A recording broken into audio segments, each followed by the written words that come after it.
Hello, Internet. Welcome to GGK Presents Tabletop Tuesdays. We're back with another episode of our Call of Cthulhu game, The Burbs. You just saw our intro video that tells you, what we do on this channel. Lots of stuff happening. Our normal schedule is beneath our faces or pinned to our various socials like Twitter and Discord. Um, though I will say, well, this week we've still got Elegant Magics on Thursday and Neon Souls Friday. Starting Saturday, we'll kind of be going dark for most of a week. We may pop in with some unscheduled, maybe video game streams and such, but most of our regularly scheduled shows will not be happening starting this weekend. But we will be back to our regular schedule on May 2nd with the return of Slam 101. So yeah, that is our big, our scheduling update for the foreseeable future. Um, I think let's just briefly go around and introduce ourselves. Say where we are on the internet and what we're doing here tonight. So let's start with our keeper, David. Hi, yeah. Internet-wise, I'm pretty much just here Tuesday nights, and yeah, I'm the GM or the keeper this evening. All right, very good. Master of Spooks tonight. All right, let's go to my co-player, LB Hackemup. Hello, I'm LB Hackemup. You can find me at LB Hackemup on the Twitters and the Twitches. I am mostly streaming on my own channel this week. I'll be live on Thursday for Themeless Thursdays. Normally I'm not on that, but this week Lauren's going to be here, so we're going to play some games. I think we're talking about playing a doodle game. And then on Friday, we'll be streaming from here again for Friday Night Frights. We might try to do another Jackbox thing and try and do it actually well from a place where we can do it. So I don't know. Well, we haven't decided. But I am also going to be dark for most of the week next week, or actually all of the week next week, because I will be on that vacation. But tonight I'm playing Clara. She is a teacher at the local college and owner of home and friend of James. Yeah, she's really mad right now. So let's see how this goes. And I suppose that brings it to me. I am Alex, OMG, it's some guy on the internet, usually on this channel Tuesdays, Thursdays, and sometimes Saturdays. Though this week you will also find me returning for my guest appearance on Neon Souls as we continue the shenanigans there. And then, as I said, starting Saturday, we're not going to have our regular shows, so I won't be there this weekend because no one will be.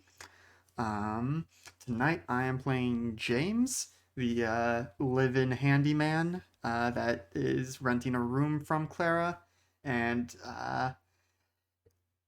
went over, probably as mad as Clara, and is now having a very drastic change of heart, which we will get into with the recap in just a minute here.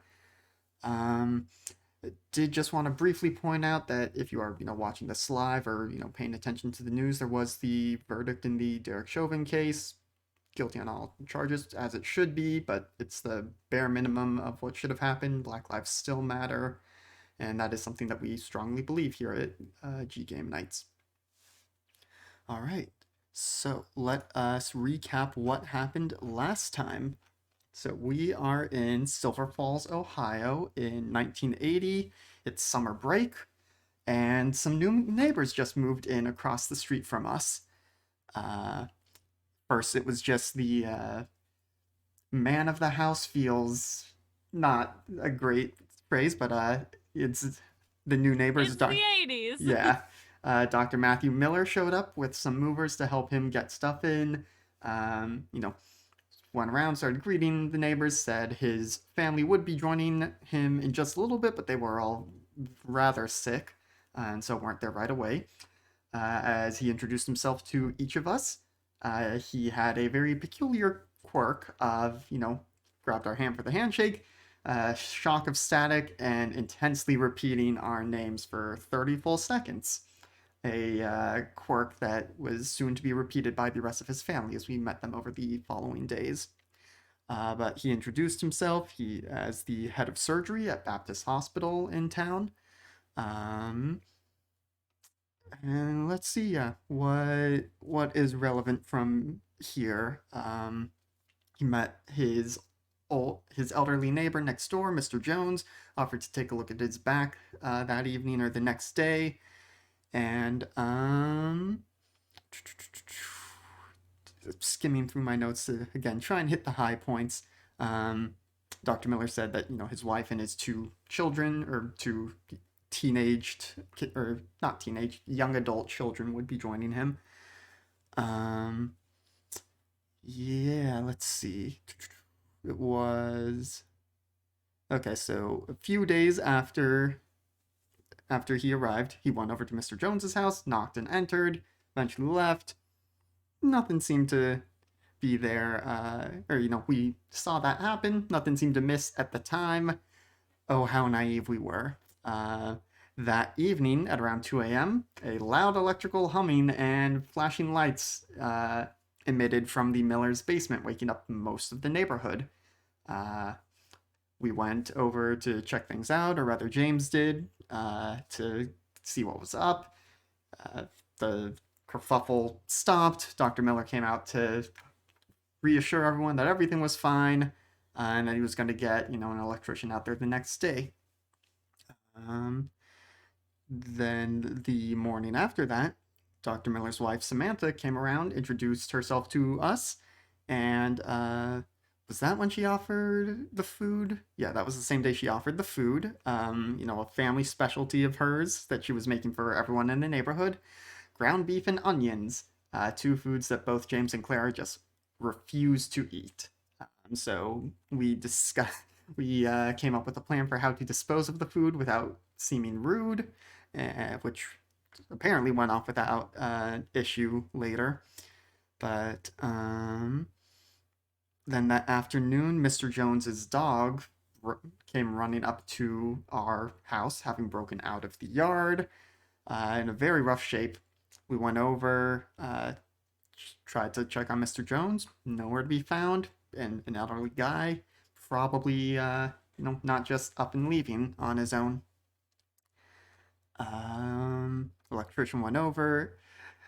This recap is taking far longer than it probably should have, but A this lot happened. yeah, this is you get a peek into how I take my notes. You are getting these sparks notes of my notes. So yeah, Dr. Miller's wife continues to go around town introducing herself to people. One of our other neighbors, Miss Carol Brown, is not, expresses annoyance with the electrical disturbance. Next day, there's, we go back, check on Mr. Jones, decide, okay, this is something's fishy here. We call the police, file missing person report, and Dr. Miller, being his neighbor, is like, yeah, sure, I'll help. And yeah, I was the last one to see him, so I'll cooperate with the police fully, absolutely. That seemed to be going smoothly. In the meantime, we have taken in his dog Hercules into our care. Then another late night, more electrical buzzing. This time, Dr. Miller comes out and says, oh, it's just my son doing a project. I offer to, talk to him the next day, being somewhat of an electrician myself. Neighbor Carol Brown is also very upset with that. Next day, Matt Jr. comes over, introduces himself, apologizes. We get to chatting. Seems fine. He goes over to mow Miss Brown's lawn, Carol's lawn.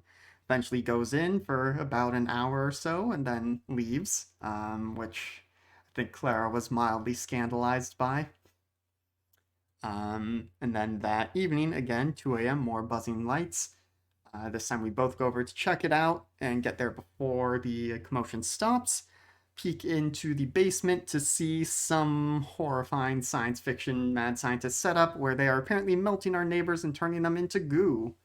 But unfortunately, in investigating that, made our presence known, and they have seen James see them, and James is currently fleeing, or is about to flee now that he has been spotted. All right, yeah, that's everything. So you looked in, you saw they weren't quite turning them into goo. There was a table with holes on it, and Carol Brown was sort of disintegrated, and you saw like crystals kind of fall into a tub of water underneath the table that started bubbling and glowing. But yeah, same thing pretty much, just different different description. Same effect. Different form of matter. Yes. Yeah, and so seeing this, you passed your sanity check. It was still traumatic enough that at the time I had to lose 3 sanity. We talked about it before game. I'm going to reduce that down to 1 sanity. That's more appropriate for the system on rereading the rules. But with any sanity loss, there is some kind of reaction that is up to the GM, to the keeper. And I had you kind of scream and start backing away, where you then made eye contact with Mr. Miller. And we pick up there. Clara, you were going to the front door? Yes, I was. All right. Go and bang on that door and tell them that this is a neighborhood where there are children and there are people who need to sleep. And it is too late for these shenanigans. Too many days in a row. Okay. All right. So you're at the front door. Trying to think if you would get the knockoff in time. We'll say you're about to knock as you hear James scream. Clara will quickly turn and look around the corner to see if I can see him. Okay. Yeah, we'll say it's just kind of like a step up onto kind of like a small porch, and there's like a little bit of a sort of outside. It's a little bit walled off. Like there's just like a very small wall, so you just kind of peek around and you can look down and see James backing away on the ground, screaming. What in God's name, James? We gotta go. Probably scrambling up onto his feet now, running around to the front of the house to, take Clara by the hand. What do you mean we have to go? We have to go. We have to go now. Go back to the house. Very suddenly, the door opens. You see Samantha Miller standing there. What? Samantha, what? James, what is going on? We need to get back inside, lock the doors, and call the cops. Oh, I won't stop myself from being dragged. I don't think that's quite a great idea. And she kind of starts walking out. As you turn to start running towards your house, you don't know how he got here, but Dr. Miller is standing right on this front yard between you and the house. Clara does that thing that they do in movies where she puts her hands on James's chest like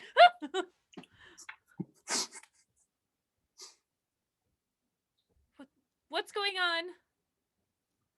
They had Carol in their basement and they were melting her something. Melting her? They had this weird table and she was turned into crystals, or I don't know. There was, and they were just down there. I don't know how we got here. We don't want any trouble.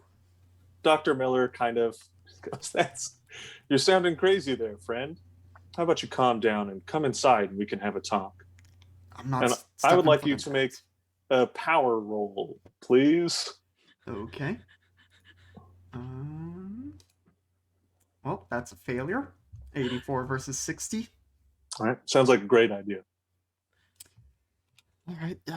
Yeah, I guess that's the only reasonable thing to do in this situation. The only reasonable thing? James, what are you talking about? Come on, we'll go in and I'm sure there will be a reasonable explanation and, You just said they melted someone! Samantha kind of looking to you, Clara, just goes, come on, there's no way that happened. Let's talk about what your friend thought he saw. Come on in. And I'd like you to make a power roll, please. Oh, boy. There's so many things on this page. Where is power? There. All right. 40 cool. or 50. Let's see here. I gotta remember how to roll stuff. Roll d6. There you go. I'd like you to mark 3 points off your magic, please. Points off my magic. Yes. As you feel a little bit tired.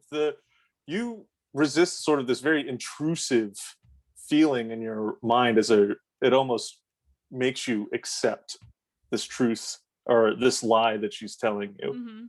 You understand that, you understand a little bit of what happened to you. You're not familiar with magic or anything like that, but you're mentally a little exhausted from trying to resist her command. She's gonna like look to the two of them, then look back to James. You know what? I think we're all just really tired here.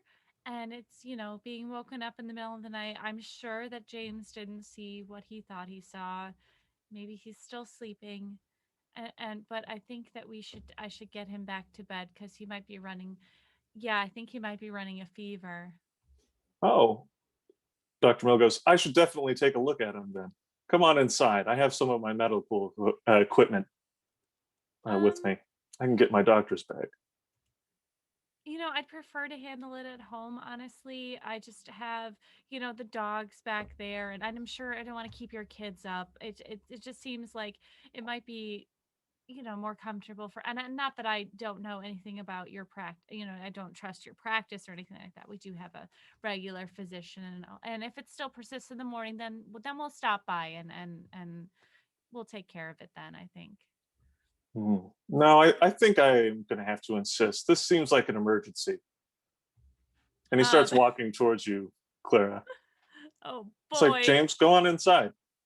Okay, yeah, sure. I'll meet you in there. Come on, Clara. Now she's like, her little 5'2" is just like, no. I'm assuming I'm still very compliant with the doctor. Yeah, the going inside seems like he's not doing it again. Mm-hmm. And you're not just 100% compliant with him, but going inside is the best idea, and you should definitely do it. But outside of that need, you have free will. Okay. I mean, yeah, he's a doc. He probably has stuff, and we're closer to his place than to ours. So I'll just pop inside, and he'll fix me right up.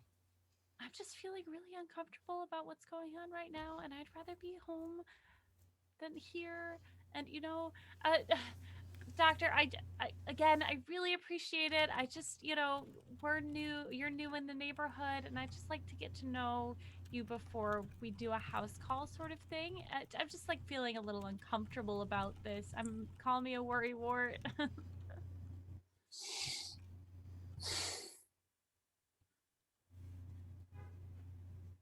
He just kind of sits there for a second. Well, I can't let you leave. And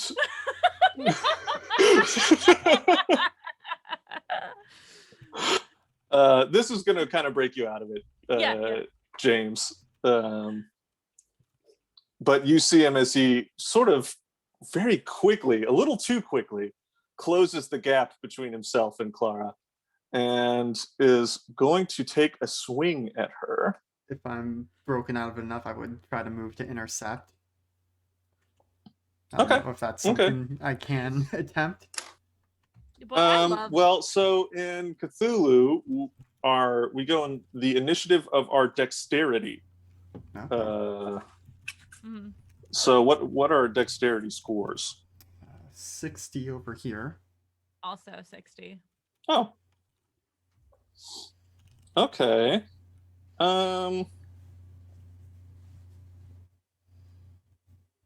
So sure, since you're both going on the same go here. What Claire's gonna do. And James. Okay, so you're kind of right there. Whether I think it's reasonable. So I'll let you use your action to basically react to his stuff. Okay. Clara, you do get to react to what he's doing as well. So in Cthulhu, every combat round, when someone does something, you sort of have your choice of how you want to react to it, and then after that, you'll get your turn. Okie dokie. So he's right up there, right next to you, and he just sort of pulls his hand back and is just going for a punch. And so your options are you can dodge or you can fight back. So if you fight back and succeed, you potentially do damage to him. Now if you both succeed on your roll, he does damage to you. If you dodge and you both succeed, you dodge the attack. So it doesn't matter how well he does. If you successfully dodge, you dodge. Okay, I think if James seems to be absorbing this punch, I think Clara's gonna try to punch him right in the dick. Okay, so you're gonna fight back. James, you're probably also trying to fight back? I think so. Probably. Okay. And I think what we'll do on this is this will just kind of act like if James successfully fights back, even if the doctor does hit, James will take the blow. And then if you also succeed in your fight back, Clara, you'll hit him. Unlikely, but let's go, champ. Okay. So let's have everyone roll a brawl. All right. Oh, nope. Oh, so close. 32 versus 30. I got 84 versus 25. Oh, no. Not too great here. I'm not a brawler. Okay, let's see. Give me fight or flight. I'm running away. All right, so I think what that'll mean then, James, since you haven't succeeded in your rolling a brawl, that you're moving to do that, but he's just so quick. And he succeeds. And so now let me see. Where is his attacks? Oh, I have to physically put him in. Okay, they're not like auto. Doesn't auto have his unarmed in here? Like I thought it might. I know what it's supposed to be. So let's roll. What? No. Okay, also it looks like he rolled his charm against our Oh, attack. Whoops. Nope, that's not what it's supposed to be. Yep. Where? Oh, did it move brawl since I'm not in edit? Oh, well, it's the same number anyways. Ah, well then. So that's why I didn't immediately notice. All right. So let's just say this NPC is very good at certain skills.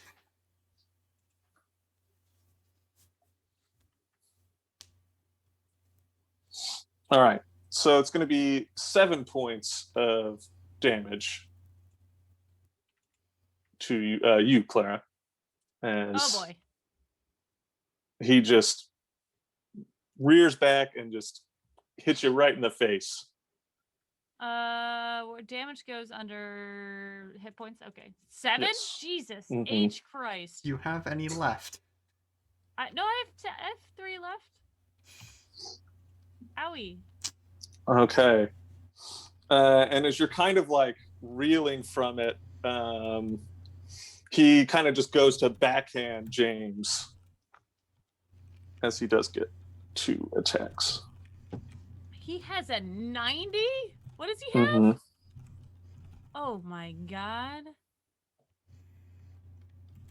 Well, and I assume my roll from before. Oh my gosh.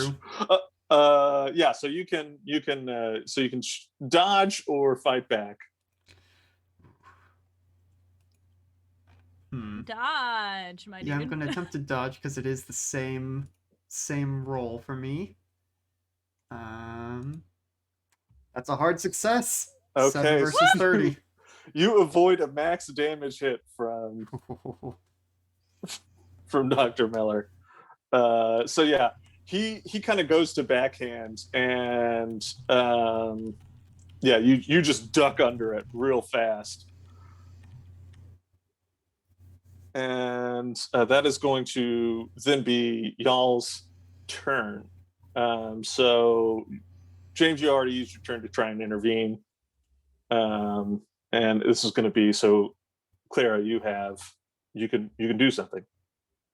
I want to try and punch him again. Okay. Yeah. That's all I got. Hold on. Let me just.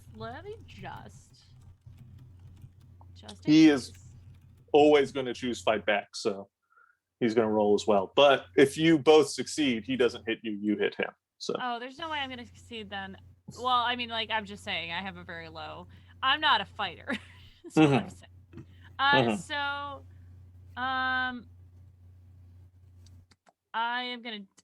Can I try and get us out of this somehow? How would you want to? Running. Yeah, you can run. Cool. What's the running? It's a bit.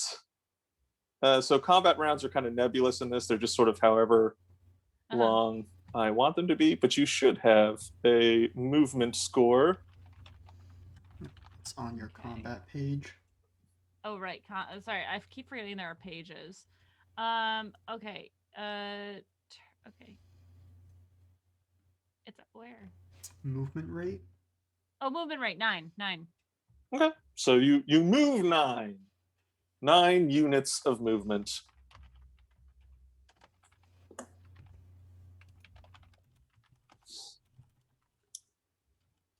All right.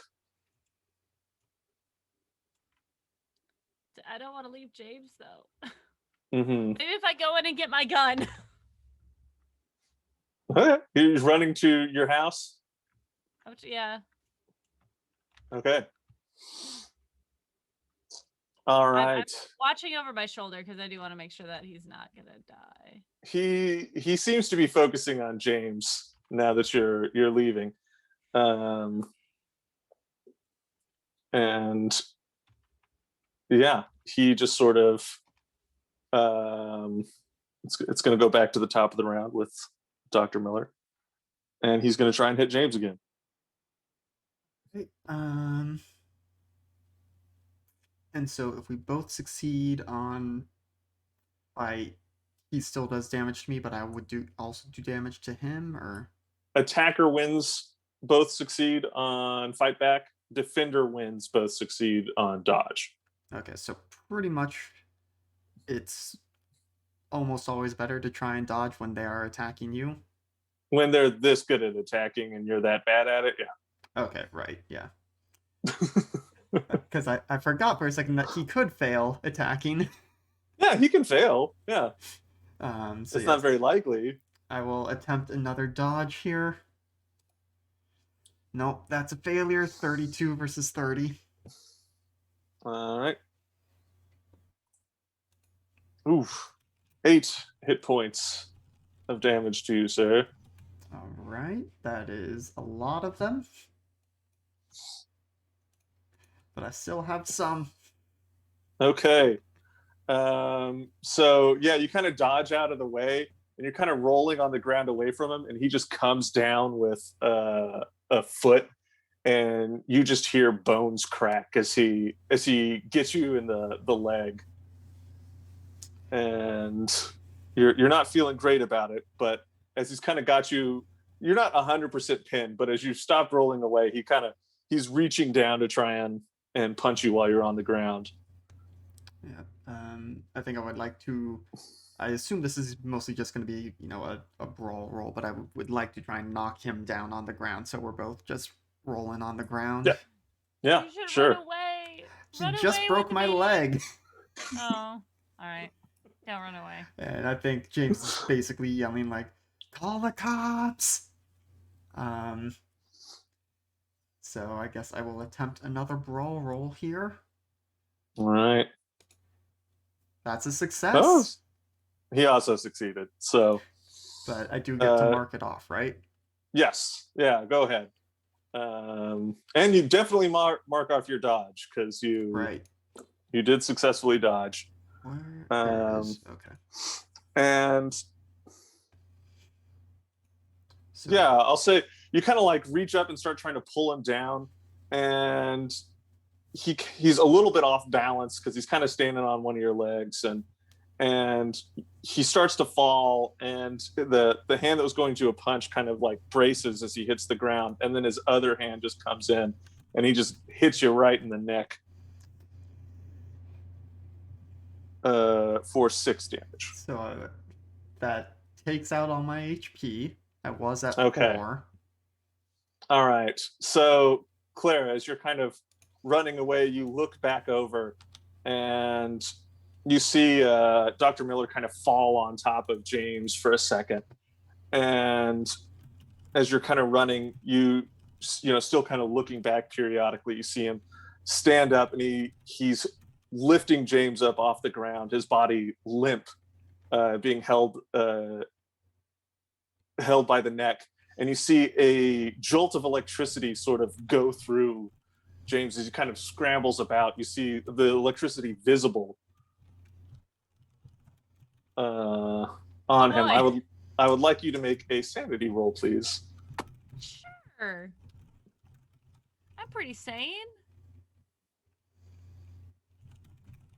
Nope. Oof. Okay. Wait, isn't there? Oh, that's like 30 points above. Never mind. All right. So I believe seeing a dead friend. Witnessing a friend's violent death. Death? You didn't make us roll our separate characters. I did not. Oh. So, audience, I did tell them I was going to be mean starting off this session, but not to worry. So, don't worry either. I trust you. I trust you. So, it's going to be 3 sanity loss. But okay. Sorry. Well, that one was a successful one. Hold on, I have to get it out of mode. And Can I take off the first number then? Yeah. Take off your Okay. Your first. Done. I did it. Okay. And yeah. So at the 3 loss, you stop in your tracks, just shocked at what you're seeing. And you're just kind of frozen there for a moment. At this loss of sanity, I'm going to say you lose your turn. Sure. Yeah. For this round. And you know, before you even realize how he got here, Dr. Miller's just right up in your face and is going in for another punch. Can I dodge it? Can I attempt to dodge it? Yeah, you can attempt to dodge. You've kind of snapped yourself out of it as you've just found yourself just staring. He drops James's body and just lays on the ground, kind of occasionally twitching with an electric current visible like across his person. I did not succeed. Oh, well, he did succeed in his hitting you for 6 damage. Yep, that puts me down. Okay.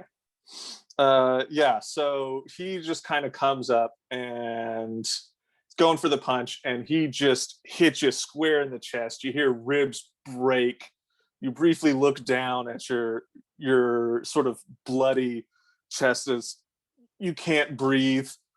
You see, your chest sort of caved in, and you fall to the ground dead.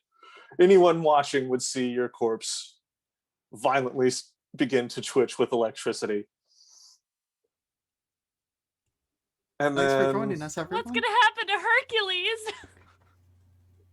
James, you find yourself you feel a brief shock of electricity in your hands as you're shaking Dr. Miller's hand, the moving truck out in front of his house, some guys in a pickup getting out and, moving some things out of it. And Dr. Miller is just sitting there staring you in the face, repeating your name over and over again for about 30 seconds. How much do I recall of what has just transpired? Everything. Absolutely everything. I would like you to make a sanity roll, please. As All right, and we said the accidental one I did before was gonna. yes, yeah. So it's a success. Yep, an extreme success if that matters. Sure, we'll let it matter. And we'll say that instead of taking 1 point of sanity loss, we'll let you take 0. So, yeah, how do you react to this? Clara's standing there, right next to you. You're in your clothes you were wearing when you mowed the lawn. The lawnmower's right out there. I am going to. It's not like a full-on just like reaction, but very just like okay, and the handshake as soon as possible, and just be like, sure, and trying to continue with the conversation as it was. Okay. And just generally for the rest of the scene is going to try and chew the doctor out as soon as possible, but isn't going to be like, what the fuck was that? What just happened? Okay. At least not to his face. Yeah, as you kind of like take your hand away, he's just like, oh, nice meeting you. And he goes, and you are? And you see Clara have the reaction she had last time to this. I'll kind of, because she had been like on the porch before, and I'll just be like, oh, that's Clara. She's rather shy meeting new people. Maybe once you've been in town for a few days, she'll warm up to the idea of meeting you, but for now, probably just better to. Sir, you're being a little possessive there. I'd like to talk to her myself. I could. Clara, could I meet you? Yeah, it's fine, James. It's fine. I'm Clara. All right. Kriegers. Goes for the handshake. There's a shock of electricity, and you wake up from having just seen your chest caved in. Would you like me to make a sanity roll? Yes, I would like you to make a sanity roll, please. No! It's a failure. Oh, sorry. Fuck! I need to stop hitting that. Oh, you know what? Better. You rolled a success for no reason last time. We'll keep the success. All right. We'll keep the first accidental success you had. For the folks at home, what's happening is the sanity section on the sheet has like a X out of Y, and we keep going to like click on the X to edit it, but you have to click on edit mode on the sheet first to change the number. Just clicking on it does the roll. Yeah. All right. So yeah, I forgot you had done that extra one. So what was the extra one? Was it an extreme success? No, it was not. It's just a success. No. So yeah, you're gonna take 1 point of sanity damage from this. Which I think, what would be a fun reaction to you losing some sanity here? I think you just he kind of shakes, he's doing the thing, you come to, he's looking you in the eyes and just repeating your name over and over again. I think you just panic, pull your hand away, and just full on slap him in the face. Yes. And go ahead and roll me damage, because you hit him as hard as you could. Okay, what am I rolling? A strength? So you should have a damage under your brawl. It's since you're unarmed, it's going to be a D3 plus your damage bonus. My damage bonus is this? You may not have a damage bonus. So what is it? /R? Yes. Okay. Oh, 3! Oh, bitch! I hit him hard. Yeah. The slap is very loud. As his head kind of just tilts a little bit, comes back. Um, I told you meeting her might not be the best idea. yes, you did. You did. Sorry, I got a bit of a thing with names, and I like to repeat them a lot. I didn't mean to creep you out like that. What you both sort of immediately notice is him having just been slapped in the face hard. You don't see any red marks or anything on his face. There's not a handprint. His face looks just fine. I'm sorry. Oh, it's fine. It's fine. It really is. I should have listened should have listened to your friend. He knew what he was talking about. I thought he was just being a little over possessive of you or something like that. But I'm gonna get back to it. So sorry. You'll meet the wife and kids later. They're a little under the weather. They're going to be coming in. Once they get better, we'll send them. They'll go around and meet everybody. Y'all have a great day. I'm going to go to talk to some other neighbors and stuff. And you see him, and he kind of starts walking off and talking to Mr. Jones. He looks over at Clarence like, inside? Yeah. Close the door. What the hell just happened? Did you? Yeah. What happened to you? I went down first. He caved in my chest. He punched me and caved in my chest, and then I woke up and I was shaking his hand. Yeah, he snapped my neck, and then I was, shaking his hand. What the hell is going on?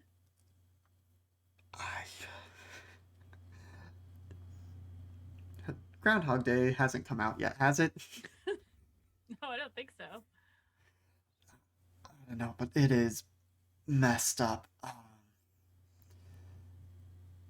We have to stop this. I don't know how, but it's gonna get Mr. Jones and Carol and. Oh my God, you're right.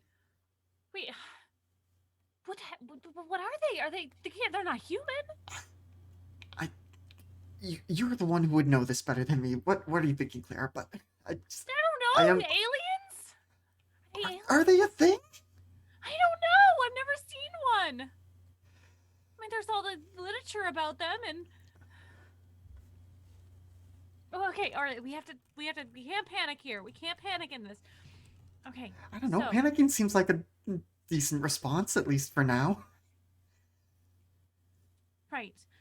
Okay. We have to think about the timeline, because if things are going to happen the way they happen, or maybe because we know that they're going to happen the way they happen, then they won't happen like that, and nothing's going to be the same. Oh my God, are they going to keep killing us? I guess. I mean, we could at least know not to go over there, and just. I mean,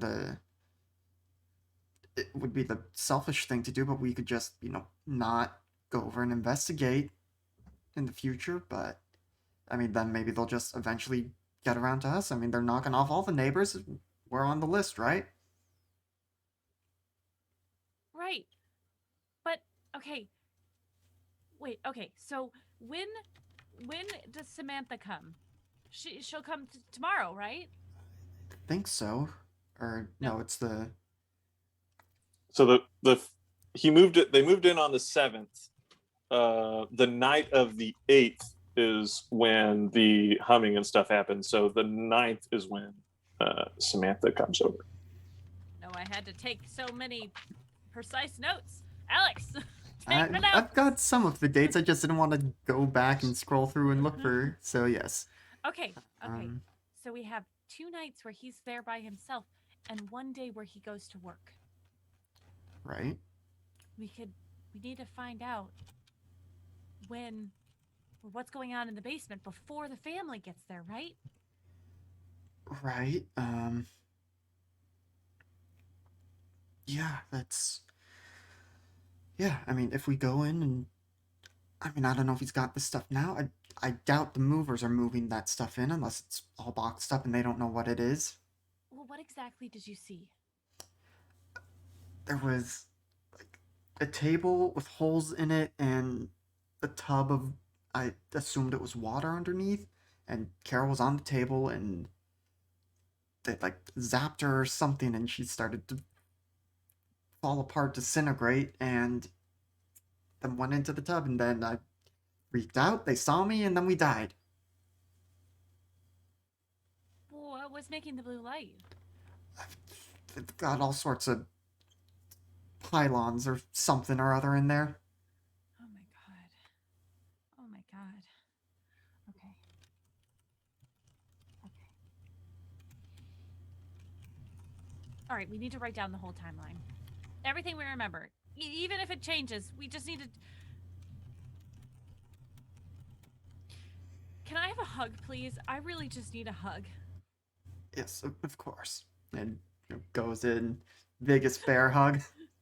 She's just like trembling and like her mind's going a mile a minute right now. She just needs like a focus. Mm-hmm. And as soon as she kind of gets back into herself, she like just like blushes and like pushes him away. And I'm like, okay, let's get to work. Right, yeah, of course. Yes, okay. So, the 7th, which today is, right? Today's the 7th? Right, yes. 7th. Today's a Saturday. 7th. Move in. Meets the neighborhood.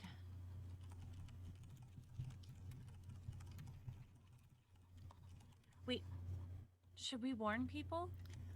Maybe we should tell Mr. Jones to go out of town. Yeah, that's a good idea, and it's probably, just say, hey, when's the last time you saw your daughter? Maybe you should go visit her. Okay. What was up with that food? I still don't know, but oh god, are they gonna bring it around again? They are. I assume. I don't know. Maybe that's the test, but we have to figure it out before that, right? Because okay, let's stop getting off track. Timeline. Saturday. Move in. Meets the neighbors. 8th. Right? There's nothing else that happens today? No, This is I'm LB. scrolling back I'm sure through my my character notes. would remember all this, yeah. Yeah, we're in the thing, her character would know. My character probably wouldn't know, but I have the notes for Alex it. takes the more precise notes. Yep, so yeah, we went over and delivered cookies later today. Okay, cookies. I don't know if we need to do that, but maybe we should, because that would be like the expected thing. Right, and I mean, he didn't act like he knew that we knew. Right. I wonder, when you died, when he put this shock through you, this electricity. Right, and I mean, the first thing I remember waking back up was the shock of the handshake, which I mean we felt before. Does that mean we died before, but somehow don't remember it? Or is this the first? This has to be the first time, right? But why would he send us back in time? Whatever weird science he's doing, or I mean, it's possible it's unintentional. We have to find. We have to find out what they're doing. Tomorrow, during the day, when he leaves, if he leaves, then we do it. But we have to warn Mr. Jones first. Right. Well, if I'm remembering right, it's not until tomorrow evening that he goes over to Mr. Jones's house to help him with his back, and then right. Bye, Mr. Jones. Right. Okay. I will handle Mr. Jones. She's gonna like peek out the front window and like look out the little curtains that she has next to the door and see if the doctor has gone back. All right. Yeah, you guys have been talking a while, long enough for him to have kind of met the immediate neighbors. So yeah, As far as you can tell, he's back in the house. You watch long enough to see him like kind of come out with some of the movers and go back in. All right. Apparently something's happening. We're Claire's like, all right, I need you to make a timeline. Write down everything you can remember, and I'll help fill it in, okay? And I'm gonna go, and and she's gonna go into her purse, grab her purse, and get a, she's gonna go get a card from the counter, like every person has like a surplus of like cards that like a thank you note or like a, so she's gonna get a blank card, she's gonna write it out and be like, I really appreciate you as my neighbor. Here, I want you to go visit your daughter. Because I know I cherish the relationship with my parents and I want to help you go do that, basically. And she's going to like put money in there, enough money for him to get like a bus fare. Or like how far is it to his daughter's? Do we determine? I don't think we determined. They live out of state. Yeah. So yeah, there's probably some buses that would. I mean, Right. it's 1980. I bet Greyhound buses are bigger than they are now. Yeah. So like enough for him to transport himself there and like spend some time. I mean, it probably write a check because she probably doesn't have that much money, but and then like then she'll go over, I think. Okay, to Mr. Jones. Yes. All right. Yeah. All right. So, are you giving it to him in person? You putting it in a mailbox? What do you? I'm gonna give it to him in person Okay. because I want to emphasize that he should go now, and that All we right. can watch Hercules, basically. Like, oh no, I'll handle. Okay. All right. I walk to Yeah. the door. You ring the doorbell. Hercules starts barking, and you're waiting there for a little bit before Mr. Jones answers the door, which isn't unusual. It takes him a while to get from where he is in the house to the door, and you see his sort of like hunched over self as he's opening the door very slowly for you. Just kind of, Clara, what a pleasure to see you. Come on in. I'm just watching Jeopardy. Thank you, Mr. Jones. And she'll enter and like close the door behind her. I've been thinking about it recently, and my parents live, pretty far away, and it's hard for me to go visit them. But I just wanted you to have this, and she gives him the letter. No, right. And he kind of shuffles over to somewhere where he can kind of sit down, and he kind of falls back into the chair and grabs the letter and opens it. That's so sweet of you, Claire. Thank you so much for this. I don't know if I should take it, but no, please. You've been such a kind neighbor to me, and you've helped me out whenever I needed it. And I love Hercules, so having him over at the house would be lovely. But I think that family's the most important thing, and with the new neighbors next door, they're gonna take a while to get settled, really. So I'm sure it's gonna be pretty chaotic here.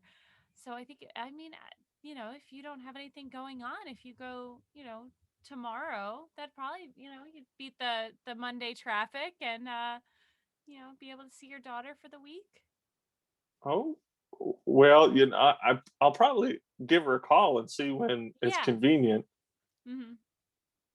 But yeah, I'll visit her as soon as I can. Yeah. Just let me know. Because if we're watching Hercules, it'll be, just when to come over and when to grab him. But like I said, no time like the present. Give me a persuade roll. Okay. Please leave. Please go.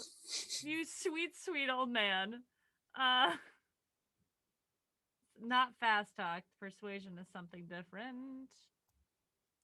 Persuade. Oh, Lord in heaven. Cthulhu, bless me. Nope. Hmm. All That's right. a So 66 out of 10. you kind of been, laying the hints he should go kind of thing. He's just like, I'll call her and I'll go as soon as I can. He's kind of sticking with that position. Yeah. So to reminder, you could push it if you wanted to. And that would involve you describing how you're upping the stakes. So an example could be like, if you don't leave tomorrow, you're going to die. And then you could try and roll persuade again.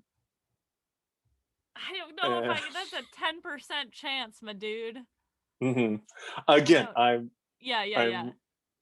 I'm telling people how you play the game, not suggesting Yes. you push a 10% chance roll. But should I be marking the sanity checks that I've? no, your sanity doesn't Okay. increase unless your power increases for some reason. Oh, actually, I forgot we should do this. So your checks that you had marked, we go ahead and level up. So every time you guys die, you level up. Oh God! That's a Why macabre would you leveling say it system. like that? So Okay. how does that work? So you roll your skill, and basically, if you fail it, you get to roll a d10 to increase Okay. the skill. So you have to roll above your number. Okay. Which So this is from makes the sense. last time. Yep. And then once you do those, you uncheck them because you could theoretically get them again this go round. Oh yeah. Okay, but if we succeed on our level up roll, it stays checked. No matter Okay. what, you uncheck it. All right. Okay, so I am rolling spot hidden and psychology. Okay, I'll let you do yours first because I've got a few. Ooh, Well, your okay. psychology levels up. Yeah. So how do what does leveling up mean? So you roll a d10 and add it to your skill.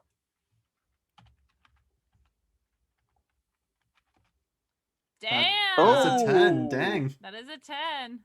So psychology goes up to 50. And then I have to roll spot hidden, which is good thing they're in alphabetical. Oh, right there. Oh, another failure because it was only 25. 1d10. Another That's 10. another 10. Roll 20. Dang. Oh my gosh. Thank you. Yeah. Also, 35, Chad, I don't damn. know if you always level when you die in Call of Cthulhu. I'm pretty sure you just die, but given how we're Yeah, you 100% just die. This is a mechanic I have, not a mechanic the game has. Nice. I love Although this. the marking the skill and rolling for it, I Oh assume yeah, is the wrong. marking the skill, that's all part of Cthulhu. Yeah, normally in Call of Cthulhu, when you die, you die. Yeah. All The right. extra lives is me being nice. So. All right. So that's dodge. So nope, that fails. So let's level up. That's a 9 for dodge to me. Dang. All right. God, I love rolling over the board stuff because it's so much easier to be like, see, it wasn't me. Yep. All right. Just roll 20. Electrical repair doesn't level up. Brawl fails, so Nice. that's gonna improve by 1. All right. And then I still have just spot hidden, it looks like, which fails. Goes up by 3. And then you don't normally do this, but another thing I'm doing in the game is Clara, you succeeded in your power check to resist the command, so you get to roll a power check and potentially increase your power. Ooh, okay. I succeeded. Nope. All right. And I'm assuming our hit points reset to max. Yes. Yeah. You're all healed up. None of your injuries carry over. And what about Clara's magic points? That also resets. Yes. And those magic points regenerate over time anyways. Okay. So like 3 lost isn't a big deal. Cool. I will do that then. All right.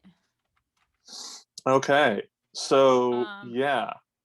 So yeah, you're over at Mr. Jones's house. I don't need Dr. Miller's character sheet open anymore. So yeah, you're over at Mr. Jones's house. You're trying desperately to get him to leave Uh. tomorrow, but it doesn't look like he's going to. Okay. Then I guess I'll switch tactics and say, what do you think of Mr. Doctor not Doctor Jones, Doctor Miller?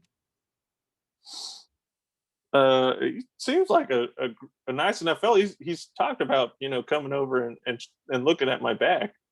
Says he's the Oh, head of surgery down there. yeah. Well, honestly, I think it'd be. Yeah, I mean, we don't know him. Would you really have him come over and look at you in your home? What's the worst that he could do? Make my back worse? I mean, it's your spine. He could paralyze you. I mean, if he's not a I, surgeon of spines. he's I mean, he's not doing surgery in my home. He's just looking at it. It's just a consultation. Right. I just worry about you. I care about you a lot. And if you need to go see a doctor, then you should go see your doctor, right? We don't know him. All right. Roll me another persuade. Oh, God. I mean, I hey, should not be doing this. I would be doing just as badly. I know. That's a 25 out of 10, so that's a no-go. Oh, Lord. What happens if you push it? You just roll again. And if you fail, I advance the horror of the game in some fashion. Oh, God. But you don't get any kind of Advanced bonus it? to your reroll. No. Cat, I can't. All right. I don't want to do that. Okay. Yeah, you're probably right. It's probably fine. I worry about you being by yourself, you know. So, but yeah, Well, thank you so much. why don't you have James come over? While he's here, just to be safe, or me, just so we can, Uh, make sure he's not taking advantage of you in any way. well, I mean, I'm not going to pay him if he tries to charge me. If he's trying to charge me, I'll just go to my regular doctor. Yeah, yeah, that makes sense. Okay. Um.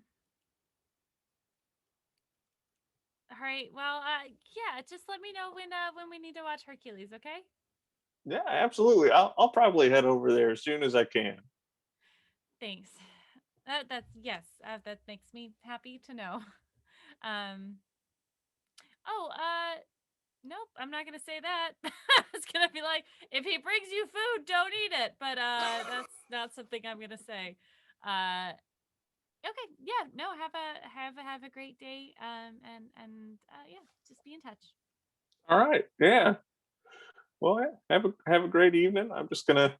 He kind of stands up from Yeah. the chair that's Oh. sort of in like this walkway. It's a big to do because he's got to get the Oh yeah. leverage to do it. She'll help him And as much as she can. yeah, he kind of walks you over to the door and Mhm. yeah, hear him, lock the door behind you as you leave, as he usually keeps his door locked. Mhm. She'll try to walk as casually as she can back across the street, but it is more of a shuffle, like almost run. Hmm.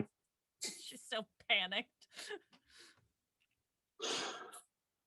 All right. Yeah. So check delivered. Just close the door. It didn't work. Oh shit. And I think you see, I don't think it's full, papers on wall, red line, but James has probably far more pieces of paper out than it would have taken Clara to do this. But, Yeah. spread out over the kitchen table is basically like, okay, June 7th, this is what happened. June 8th, here's what happened. June 9th, here's what happened. Okay. Um, and Let me just scroll back through my notes for one thing. I think as you check them over, it is, gosh, where was it for the um basically I'm trying to figure out which day has the note that Carol tried to seduce me as Oh one of yeah, the one of the Oh, points that James has that that was listed. like the that would have been. Let's see. So that would have been the 10th. Okay. Yes, that would have been like the early morning of the 10th. And then later that day, Matt Jr. goes over and Oh, so yeah, or, no, that since it's 2 in the morning, so it would have been early morning of the 11th. right, yep. So early morning the 11th, tries to invite me over for drinks, and then that day Matt Jr. goes and gets her. And yeah, so technically, and then you guys went over late at night again, like 2 in the morning. So you guys then died on the 12th. death day. Okay. LB will actually need this list, by the way, because LB So- plays in like 17 games a week. What I'm gonna do, I tried to do it while you guys were talking about it, but apparently I have too many images loaded onto Roll20, so I'm gonna have to go delete some stuff. So I'm gonna put a calendar up, and our starting Oh, page will just be a calendar, and you all can take notes. Okay, cool. All right. So first things first. I think Clara wants to like be sure that this is like the timeline we're going to follow. Is there an identifying like event or moment like during the day, a mundane thing, like someone walking their dog or Mr. Jones when Mr. Jones goes to take his dog for a walk? I think that was something we talked about. Like that she could witness and be like, okay, so like things aren't changing, like the butterfly effect isn't like grand now that we know or we're back in time, like things are on schedule. Does that make Okay. sense? Is there a specific event that you remember the exact time of? Yeah, because Um, if I remember, didn't Mr. Jones go take his dog for a walk that day while we were reading, or she was reading on the front porch? yeah, but you could theoretically already mess that up just by talking to him. True. Balls. Give me an education roll, or no, give me an intelligence roll. This is gonna education doesn't help you remember the exact time that someone did something. Yeah, So that is a success. okay, yeah. So we'll say that. No, you don't normally mark these things, just skills. Okay. So we'll say that you remember. Let's see. We'll say you remember roughly when the movers left, like almost the exact time. Like you looked at your watch, and yeah. Okay.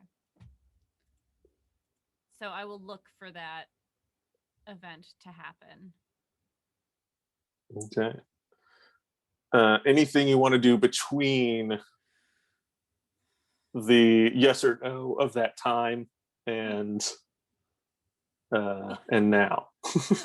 I think that Clara is going to be sitting in the living room, like looking out. Like she'll have the curtains like pulled up a little bit so she can see out of the side, and just like is watching the house.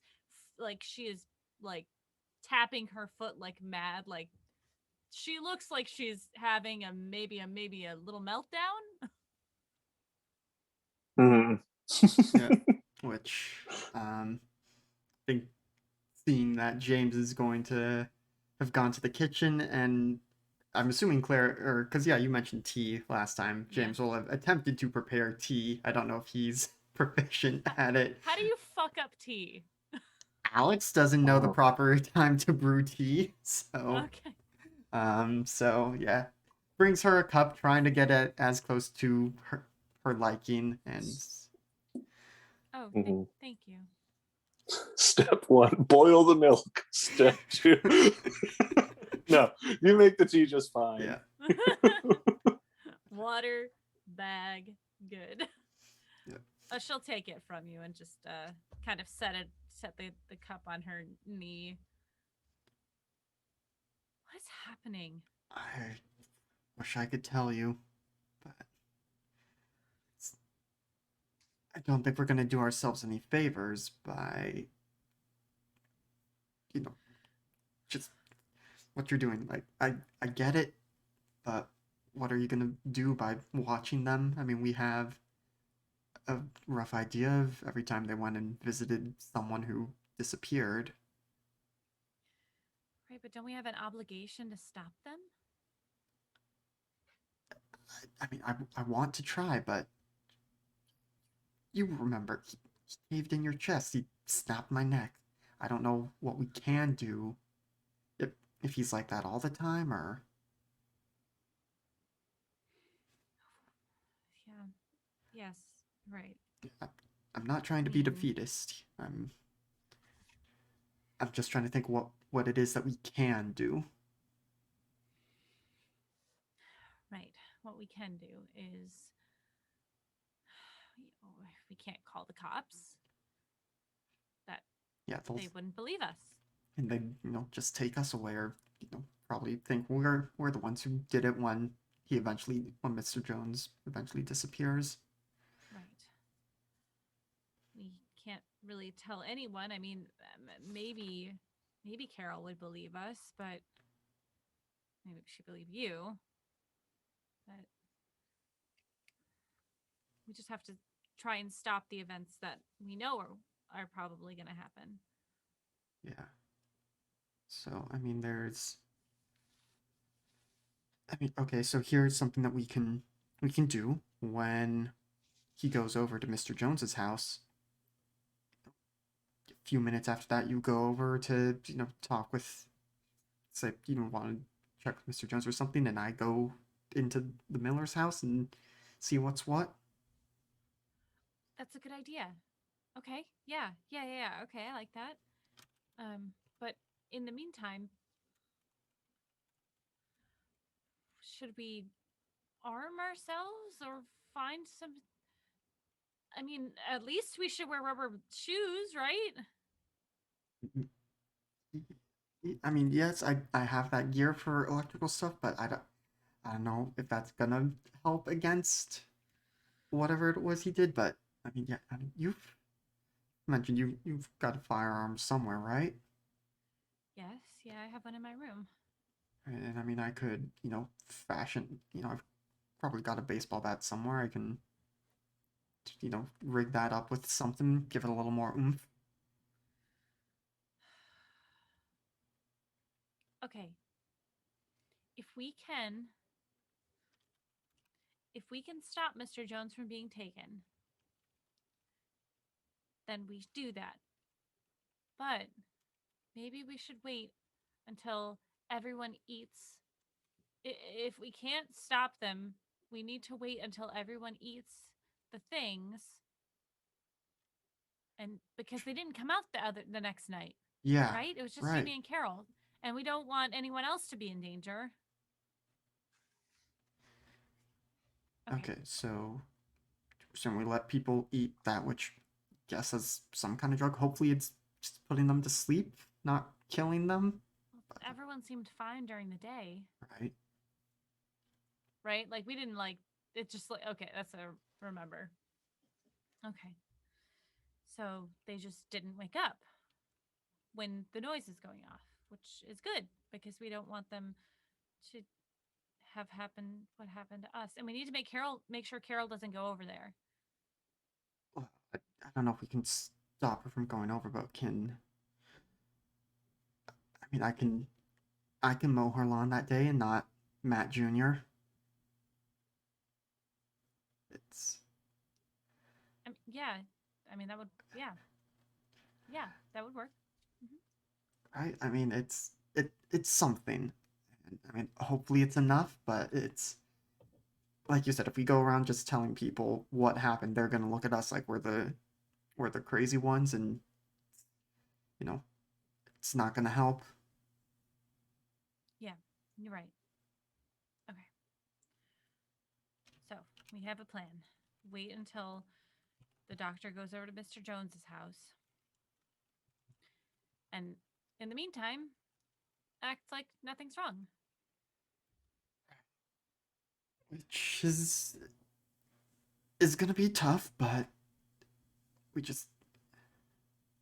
do the best we can. Okay. All right.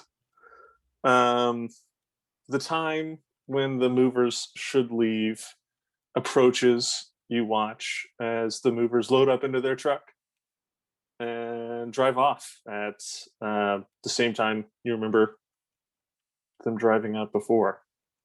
Okay. Noted. And I think that's probably a good place for our break. Mm-hmm. And we'll get back into it with the execution of your plan after we get back. So don't go anywhere, anyone. We're going to refresh ourselves. You should refresh yourself, hydrate, take your meds, do some stretching. What you need to. We'll be back in 10-ish minutes.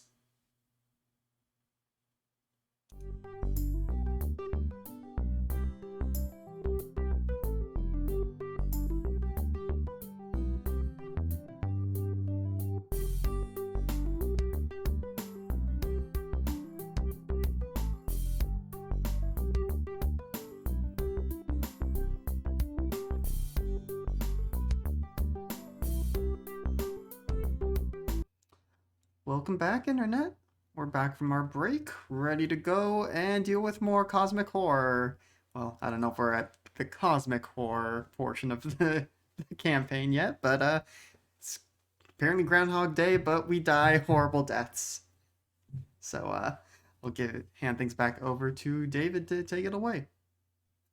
All right, yeah. So the timeline seems to be roughly following the events of last time. You established with watching the movers leave at basically the same time they did before, and you have decided that the plan is to tomorrow you're going to, or no,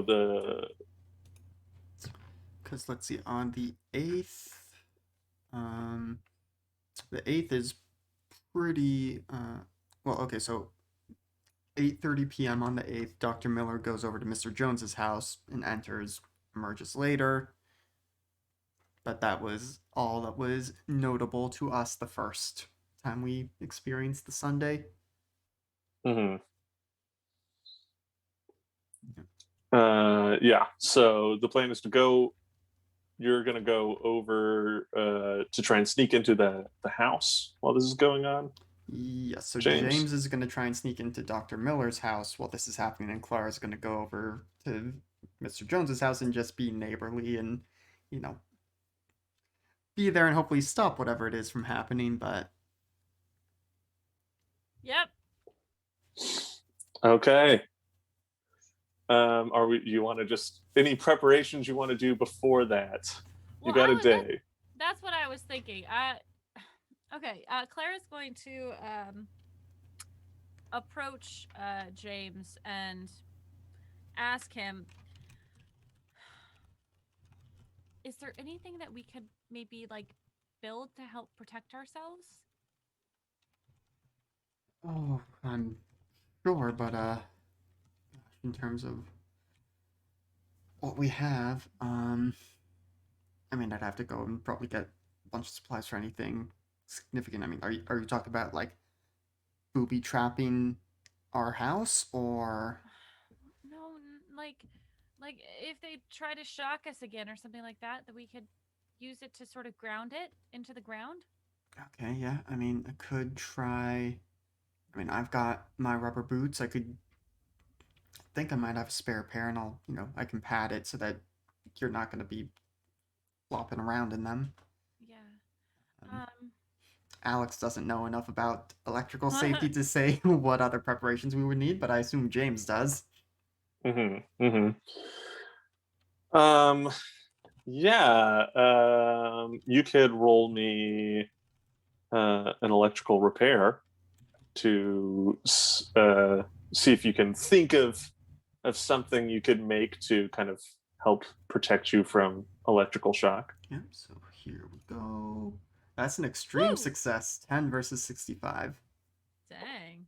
Yeah, so you're unsure as to like how strong the shock is upon death. So yeah, you know, basically you know what equipment you would need to go get, just like some heavy duty electrical stuff you could get and modify pretty easily to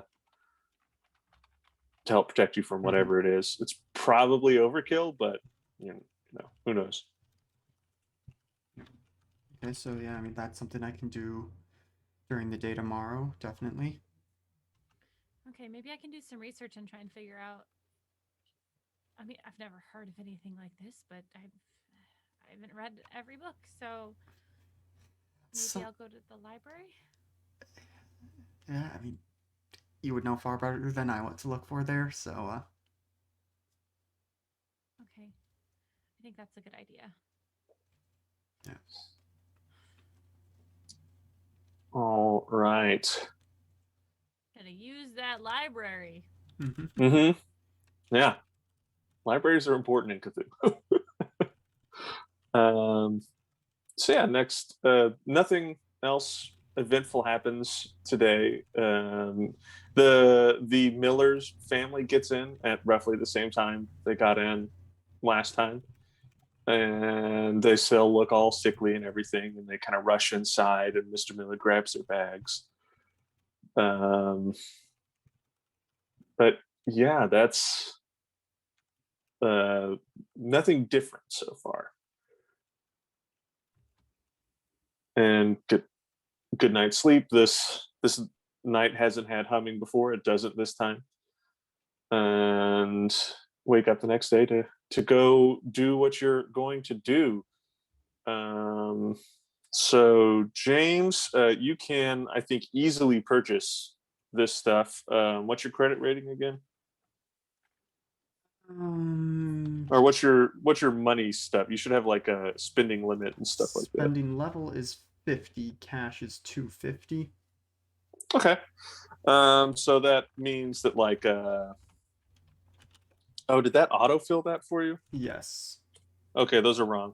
Okay. I'm gonna have to look them up for you because that's for 1920s. Okay. Oh. We need to do. So, what is your credit rating? Let me figure out where that is. That's a skill. Okay, skill credit is 50. 50. Okay, you got a good. Whoa, your credit rating's a 50? Mm-hmm. You'll have to think about why, but you are at the bare minimum of wealthy, James. All right. Wealthy is 50 to 89. Wait a second. Should I be charging you more for rent? So you have your credit rating times 100 in spendable cash on you. So you 5,000 can cash? not like necessarily cash, but like Or you can 500. confidently write like a $5,000 check and you're good. Like you can spend $5,000. So my spending level is 5,000? Mm-hmm. You have $500,000 in assets. Okay. Bitch, get the fuck out of my house! And you're okay. So that was your cash. Your spending level is 1,000. And what your spending level means is as long as you're buying whatever you're like, basically once per session, you can buy something for $1,000 or less. And I'm not going to do any paperwork. We don't take it out of your money. We don't care. We just go, is that under your spending limit? Bing, bom, boom. We're out of here. Okay. Let's see. Yeah, I'm trying to figure out if, did that maybe get autofilled some weird way, but it's going to be autofilled on the 1920s. That is correct for the 1920 wealth system for your credit rating. Yeah. Okay, so my cash is 500,000, or what should I say? Is 5,000. You have a separate thing, assets. Basically, you can have up to $500,000 worth of stuff We'll figure out what it It's is. probably shop equipment mostly. It's It's Mine it's is 20, invisible by the to way. Like, yours is I own a 20. home. Mm-hmm. All right. I think mine is because we So did a weird like mixing of occupations. hmm and I gave everyone like 20 to start with just for Mhm. free because I didn't because you had to be able to live in this neighborhood. So yeah, so with your average, that means your 20 wealth puts you on average. So you have $400 or no credit rating times 40. So not 400. You have $800 cash. Well, hold on. You have If you gave us 20, should you have 40 credit rating then, maybe? Or do you um, remember having had 0 somehow? Oh, yeah, I don't think I added any because I had the house. so yeah, I gave you Yeah. 20 as when you were making characters. So that's probably why you have 50. You probably put 30 into yours Yeah. and then you just didn't put any additional. So yeah, you have $800 cash or in the bank that you can comfortably spend. Your assets are credit rating times 1,000. So you have $20,000 of assets, It's and your spending level is 200. So once per session, buy something up to $200, and we're not going to care. As long as we're like, oh, that's under $200, we're not even going to look it up. We're not going to bother. Yeah, that was probably the check that I gave. Mm-hmm. Yeah. And mine is almost certainly all like hardware and equipment stuff. Mm-hmm. Yeah, so Claire doesn't know that you have this much stuff. Yeah. Because she's like, I don't know how much all this stuff that's filling up my garage costs. I charge him for the garage space. It's fine.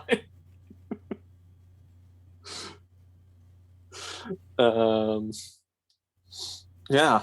All right. The wealthiest handyman. Jesus. Hey, I mean, you're probably like the only one that works there, and they're like, we better pay him. Yeah. He does everything. All right. So yeah, you can easily whatever equipment you need for the two of you is going to come in under your $1,000 easy. So we're not even going to bother with that. You have the equipment. You're confident you're not going to be electrocuted by these people with the equipment they have going on down there. I will say that I'm aware that that's not how they killed us, but it's the only thing that Clara can think about right now. Besides like making a mega taser, and that's probably not going to help at all. Mega taser. Let's just go out, buy as many cattle prods as we can, duct tape them together. I love it. But if the millers are electric type, then they're resistant to electric type attacks. All right. Okay, so we will go with the library then. You're going to the library to try and research. You don't know what, but something. Boy, do I not know what? I think that Clara's gonna like start like in the mythology section, and like creatures that could like are super strong or like have electricity powers, something like that. I think eventually because she studied, I think I have points in occult. So that she might go there first. Yeah, I have a lot of points in occult, so I think I'll go there first. And like look at that. Okay, so go into the occult section. Yeah. Okay. So yeah, give me a library use. Yay! To successfully navigate the library. Woo! That's a success. All right. Out of 80. It's the thing I'm good at. Okay. And so this is where Cthulhu, especially this edition, gets very interesting. Is I reward the success with, this is a reasonable place to look for things. I am just going to give you information. I wasn't necessarily thinking you would go look in the occult section of the library. So yeah, you find and sort of an obscure French book. It's been translated into English, and it is probably about 100 years old. There's not a lot of print in it, but yeah, you're kind of looking through your stuff. This seems to it came up in one of the things you were looking through in the card catalog, whatever they call those. I forget. I haven't. Catalog. Yeah. That's right. But yeah, you find this, and so now to kind of read it and understand it, you need to roll a language skill. So it's in English, so language own. Okay. Let's go. Ooh, that's another success. 24 out of 40. Hell yeah. All right. So so this is kind of the initial reading of it. This kind of gives you the basics. Further readings would require, or more in depth would require longer study. But for the afternoon, kind of reading it through, this this is a sort of the personal journal of a French explorer back in the early days of American history, before the Louisiana Purchase or any of those things, before the Americans started kind of pushing out of the British colonies. So back when Ohio was a French territory, and it speaks of strange blue flashing lights in the woods as he and his companions run from an otherworldly creature. And that he was the only one that survived. And the flashing lights were accompanied by a loud humming noise. Oh my god. The creature itself he describes oddly as like a large lizard. He describes it as like a horse-sized bipedal lizard. Oh god.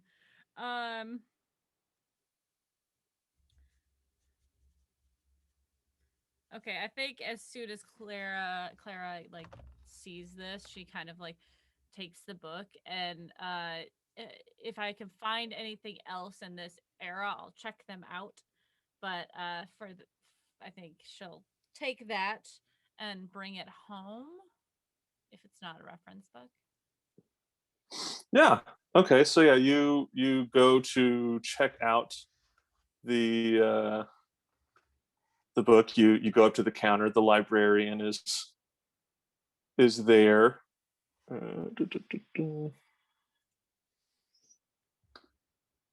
And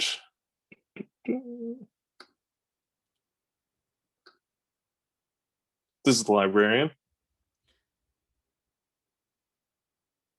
Oh, hi. I'm sorry. I just would like to check this out, please. Oh, absolutely. And she kind of looks at it. She kind of like opens it to make sure it's one of the books from the library. I don't think I've ever seen it before. Oh, all right. And oh, that's strange. Do you mean? I know it seems like out of place, but it's a history book of this town, or this area, so it makes sense, right? yeah. I and she kind of pulls out the looks like it hasn't been checked out in about 20 years. Oh. And kind of get your stamps it, does those things, and hands it back to you. Says, just get it back in a week. Of course, always do. If you think about and it, you recognize. yeah. If you think about it, if you have any books that are similar to this, just let me know. All right, roll me a charm. I'm not very charming, but okay. That's sorry, when you said, and this is the librarian, I was like, I wasn't on roll 20, so I was like, okay. Yeah. After the charm roll, we can describe what she looks like. Yeah. Oh boy, I failed that. 70 out of 15. Not that charming. All right. Yeah. So she kind of just you recognize her. You've been in the library plenty of times. I assume you're going to the university library. Yeah. All right. And she just kind of she's Mary. You talked to her before, and she kind of says, yeah, I'll look around, see if we have any other books like this. Thank you so much. Lets you leave. Walks out. Drives home. So, yeah, if someone wants to describe the library. Yeah, so young woman, got dirty blonde. It's a very light brown hair, wavy, coiffed. Got glasses. Has like a pink blouse on with a gray sweater jacket over it.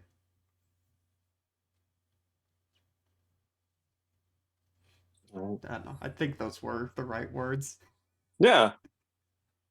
I hadn't noticed the pink coloring before, so I was like, wait a second, what? Am I colorblind? But no. It's a very subtle pink. Mm. Blush, if you will. Yeah, I'll take it home and fill James in on.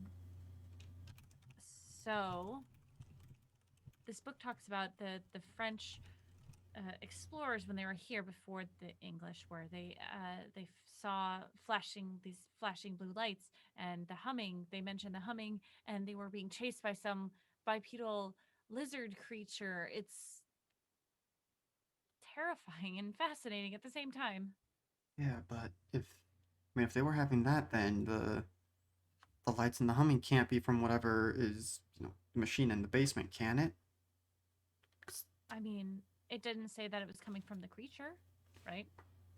No, it didn't specifically say it was coming from the creature. Right, but also that was 100 years ago, and I mean, I guess they could be using tech from 100 years ago to do this, but Or they've improved it. Also, you're well aware this is much more than 100 years ago. Or right, just the journal was 100 years ago. Or you said like the translation of it. Yeah, the English translation in print was about 100 years ago. I just thought you were just going with James, assuming that this was the French. The founding of the United States of America was. I mean, either or. Look, James has an intelligence of 40. And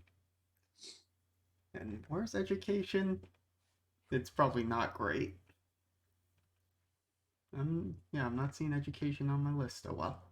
Not important right now. That'll tell you what. Or no, there it is. 50. Okay, anyway. But okay, so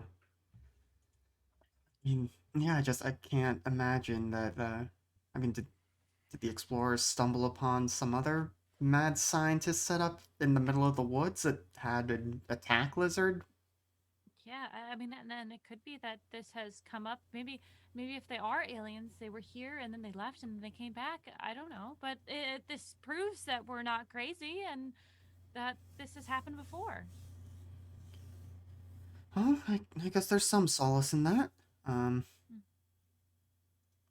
Still not sure what we do with this knowledge. Well, I guess maybe start, I want to grab some gear. Probably need to make another run if we're going to be dealing with horse-sized lizard monsters. Another run for what? I mean, I don't know. I mean, you something to, I got rubber stuff for zap zap. I don't have much on hand that would fight, a horse-sized lizard. I mean, I guess we don't even know if we can hurt it or. I mean, we'd probably be easier to trap it, right? Maybe. And then, yeah, it's. I mean, this is just so outside what I thought I would have to deal with, and it's just I don't. Where do we even I, start with this? I'm sorry. I'm sorry No, that no, no. living It's here not has your caused. fault. It's just I feel so lost with this. I like I'm a simple guy. There's a problem. I try and fix it. This is a problem I don't know how to go about solving. Right. Well, I'll keep looking into it, and then, you know, we still have tomorrow. Well, today, is it today? We still It's have gonna some be, time. yeah. Can I consult some of my own books? My own Sure. okay. And For see if this, we'll there's have you roll an occult. okay. Ooh, that's a failure. But I would like to push my luck on this one. Okay. So how are you kind of raising the stakes on it? That's a good question.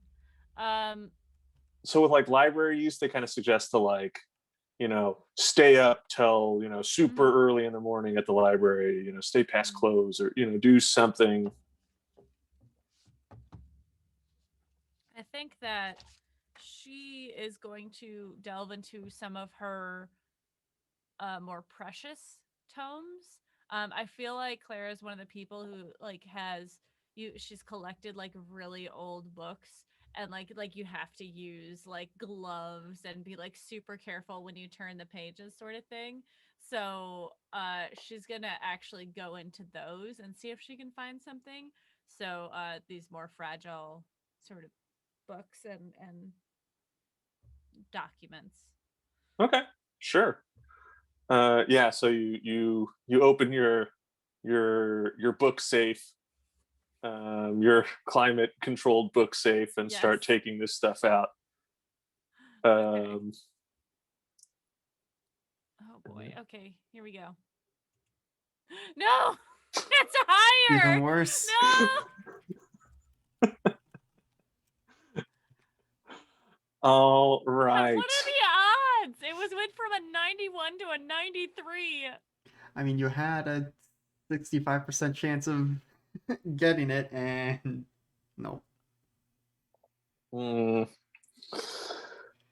Yeah. So Can always come in and spill tea on it. Yeah. Oh Be the yeah. Yeah. Yeah. consequence of failure. I so would if anyone's gonna do it, please let me maybe if James spilled tea on her stuff, it would be she would be very upset at him. It's my fault. I think what we'll do with this is you're kind of going through the books and you're being a little bit, it's getting closer and closer to 8:30. You don't have forever for this, and you don't know these books very well, just because you don't get to spend a lot of time with them. And James is, in the garage using loud power tools and stuff like that to try and get this stuff going. It's hurting your concentration. Um, and you eventually find a book that you haven't read much, and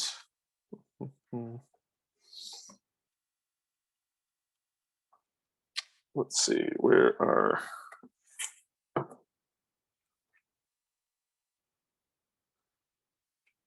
oh no. It's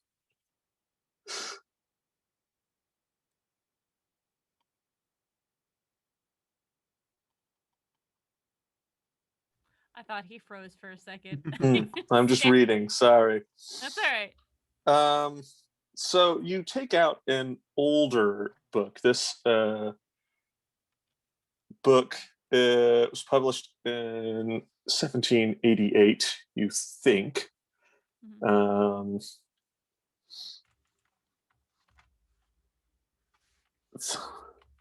And it's Thaumaturgical Prodigies in the New England Canon. Thaumaturgical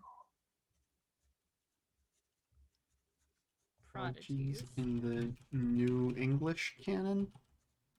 In New England Canaan.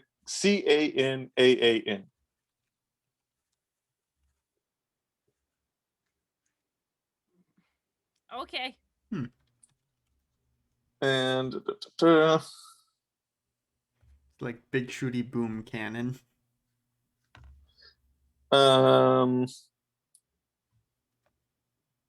And you remember kind of looking at it before, and it's largely gibberish. The spells and stuff that it describes are things that are kind of silly, and it goes against everything you've ever really learned about in the occult. And this guy talks about some pretty drastic spells, calling upon ancient gods, and talking to them and summoning servants of theirs, and things like that. It's it involves a lot of stuff on like witches, and most copies of it have been destroyed, as at the time it was considered blasphemous. But yeah, you haven't ever really put much stock into the book before. But yeah, now that you're here and you're like, well, I just saw some really crazy stuff happen. Let me give it a look over. So yeah, go ahead and give me a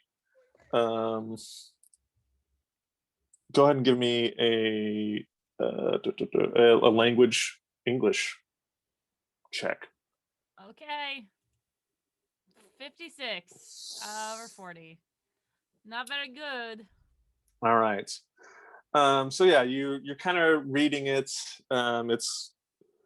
It's pushing it right up to that 8:30 deadline. If you want to be, prepared for what's coming, you're gonna have to stop. Yeah.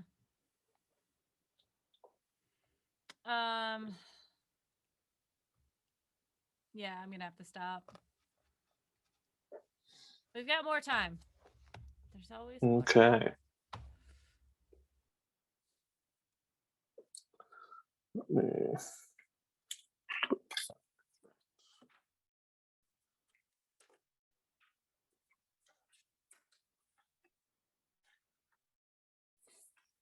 All right.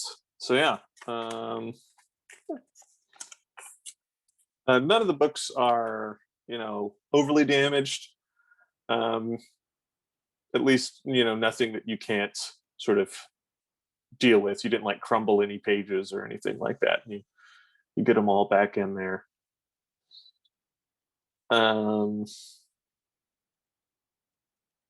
Okay. Good.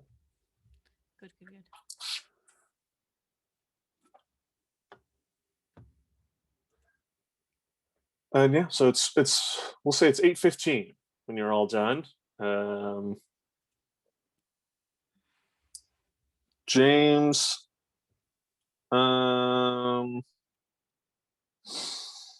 I'm not going to make you roll another electrical repair to make the thing that you already rolled to see if you knew about it. We'll just say you made it. You knew about it because you knew how to do it. And yeah, so you got I mean, it's not exactly inconspicuous, you've sort of taken the things you can get, and you've run some stronger wires and stuff into the clothing to help ground Hmm. sort of your hands and stuff like that, in case this is strong enough to overcome the sort of thick leather boots and thick leather or thick rubber gloves and stuff like that. Yep. Um, so you're hoping this is going to do it for you. Well, I think basically waiting for, um, you know, for Dr. Miller to head over to Mr. Jones, make sure Clara has gone over there, and then I think all James is really trying to do right now is peek in through the basement again, see if he can see what the setup is down there. Okay. Because I think we'd said before that they don't have like an exterior entrance to the basement, but they do Mhm. have the windows. Yeah. Can the windows Okay. open? Yeah, I You think. forced a window open last time, so yeah. Mhm. Okay. And so it may go that route, but at least to start, just gonna try and peek in. Okay. So this is before the 8:30, before he leaves, or you? I mean, I want to make sure Dr. Miller is out of the house before I, even cross the street to go over. Okay. Okay. So you both watch Dr. Miller go Mhm. over. He gets, he stands in front of the door for the customary long time that it takes Mr. Jones to open the door, and he gets let in. Door closes. I think James was probably waiting in the living room with Clara for this, Mhm. going over final game Both plan. peeking out. But before she, before either of them heads out, just hey, Clara, um, Yeah. good luck. Be careful, and I mean, if you need me, scream, and I'll come running. Okay. Be careful too. I think there's more people. The rest of the family's in the house, so. Right, but they should still be sick right now, so hopefully they won't be an issue. But yeah, I'll be careful. Okay. She gives herself a little, and heads over. Okay. Yeah. So I think we'll start with Clara then. Go over. Yeah. Knock on the door. Or ring the doorbell, I guess. All right. You hear kind of some muffled talking. Um, you recognize Mr. Jones and Dr. Miller's voices, and you hear some footsteps as you then hear a little bit more clearly Dr. Miller say, "Oh, that's all right. I'll get the door," and goes over and opens the door. How long do you think it took you to get over here? We'd probably wait like 2 minutes. Okay. Not long. Okay. Hi. All right. Oh, hey. I just was gonna come over to see if I could take Hercules for a walk. I didn't realize you were here. Oh, yeah. He kind of goes, "Mr. Jones, it's Clara from across the street. She wants to take Hercules on a walk." And you hear Mr. Jones say, "Oh, go, have her come on in." I will move into the house. Mr. Jones said that you were going to help him with his back or take a look at it. Yeah. I was just about to take a look at it. We were just talking a little bit there. Oh, well, don't mind me. I just really like hanging out with Hercules. He's a good boy. All right. And he goes, we were just having some beers. I can get one for you if you want. Yeah, that sounds great. Thank you very much. All right. And he goes over. He goes, "That's all right, Mr. Jones. There are your beers." And he goes, "Yeah, that's fine. Yeah." And he kind of walks over to the fridge and grabs a beer and goes, "Well, here you are." Thank you.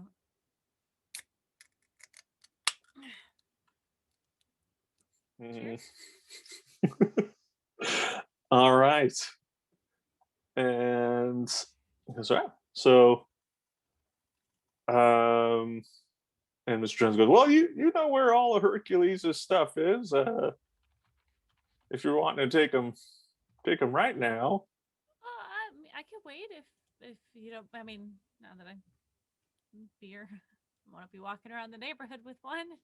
I mean, please don't let me interrupt what you guys were doing. I find it fascinating.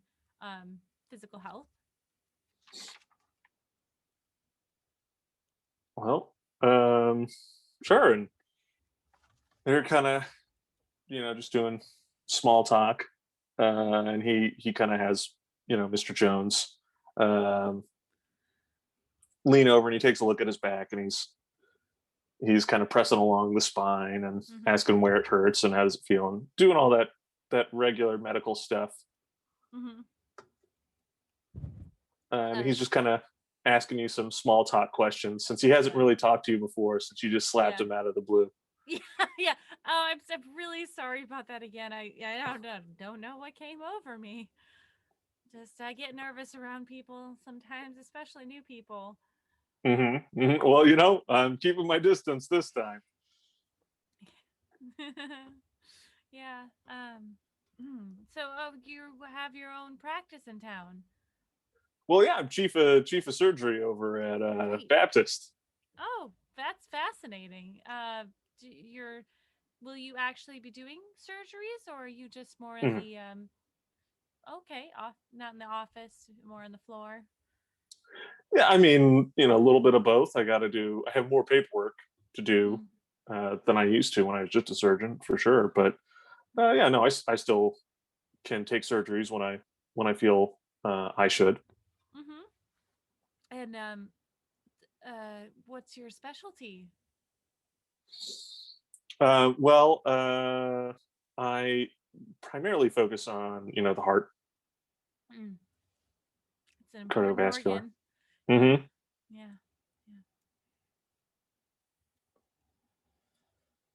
All right. So how about give me some kind of charm roll or something to kind of keep your make your presence there be okay for as long as you can. Okay. I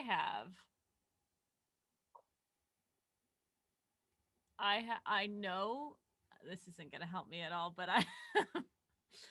I'm good at psychology. I've studied psychology. I I feel like even if Clara is panicking, even if she's doing things, she can go back to her books and her studies and all right, this is what I'm supposed to be doing. This is how you're supposed to act. Even if she's just normally awkward all the time. Okay. So you want to try and roll a psychology to keep him talking. Normal. Yes, and all keep right. him normal. Yeah, sure. I'll allow it. Okay, cool. I failed! Damn it! All of these roll 20! What the fuck? There's 5 failures and they're all me. It's not like a, Powered by the Apocalypse where you improve on failures. I know. Oh boy, do I want to push this? Alex, do I want to push this? I guess so. This is slight meta question, but just because we don't know the system, what exactly does pushing the horror of the game do? Is that there's a scale from 0 to 10, and once you hit 10, Cthulhu's there, or does it ever reset, or? It is up to my discretion. So last time you may have noticed you didn't notice what exactly was the horror there. But yeah, no, it doesn't necessarily mean oh, hey, I'm going to kill you right now or something. It's just something's going to happen that's scary and advances the plot. Okay, but there's not a mechanic of if we advance the horror too much, it's just game over. I could any one of these could mean the Millers decide to attack you or something else. Sure. And LB, you were muted for all that. I don't know if we were supposed to hear what you were saying. No. I was just doing my own inner commentary of what I should be doing. I think that it's too early for it's too early to like push this as far as like I don't want him to know anything that I know right now. So I don't think I'm going to push it as a player. All right. So basically, you finish your beer, and Hercules is really bothering you and whatnot. And it is becoming apparent that if you want to stick with the lie of I'm here to take Hercules on a walk, you need to take him on a walk. Okay. Well, I guess Hercules and I are going to be on our way now. But I'll be back. I mean, I'm just gonna take him around the block, so I'll be back very shortly. And Mr. Jones, maybe you and I can get some ice cream after. That sounds nice. Or stick around for a cup of coffee if you're interested. Oh, sure, yeah, I'd love to get a little ice cream or something. That could be. I don't have any here. We'll have to go get some. All right. Well, then I look forward to that, and I will see you in 20 minutes when I will definitely be coming back here to the house to see you. All right. Okay, bye. And the Dr. Miller kind of walks you out to get the door behind you, and he goes, "Well, it was really great actually getting to talk to you. I appreciate not getting slapped this time around. That was wonderful." Again, very sorry. All right. Well, hey, you have a great night. You too. Maybe see you in 20 minutes. I don't know if I'll still be around, but if I am. Yeah. Of course. You want ice cream too? Well, I got some sick folks over here. I'll probably head back to take care of them. The family. All right. And so we will say that you were over there for about 15 minutes. Sorry, Alex. I mean, we'll see. Because it doesn't sound like Miller is leaving right away either. So, but yeah, we'll see how much David lets me get away with. Okay. So yeah, you start heading over to the basement. Or do you leave at like the same time as Clara, or do you let her get inside the house before Yeah, you I think let her get inside, but as soon as like the door closes behind her, out the door, and because I mean it's like 8:35, 8:40 at this point, so it's probably mostly dark. Made sure to wear, James looks pretty sketch right now. He's in some of his darkest clothing, but he's not like full black cat burglar outfit. But and just tries to stay out of the street lights and cross the street over to the Millers to check out the basement windows. Okay. So at about 8:30, it's actually still light out as it's summertime. So the sun's still going down. So if anyone happens to be looking at you as you go across the street, you're gonna look pretty sketch. But it's not you don't notice anything anyways. Across the street. Looking through the windows, so give me a spot hidden. Right.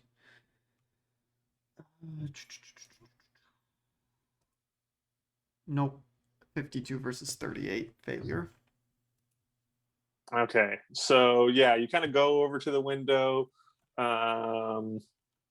There, if you remember last time, they were kind of clouded up. You couldn't see through them very easily. You try and kind of push it open like you did last time. It's not budging. Not easily, anyways. Well, I do have the locksmith skill, so I could maybe try and break in that way. Sure. All right. Nope, that's another failure. All right. So, you look at it. This is like a really old-timey lock, and you don't quite have the proper equipment to do it. So you can use your improper equipment, aka push the roll, or you can just leave it alone. Um,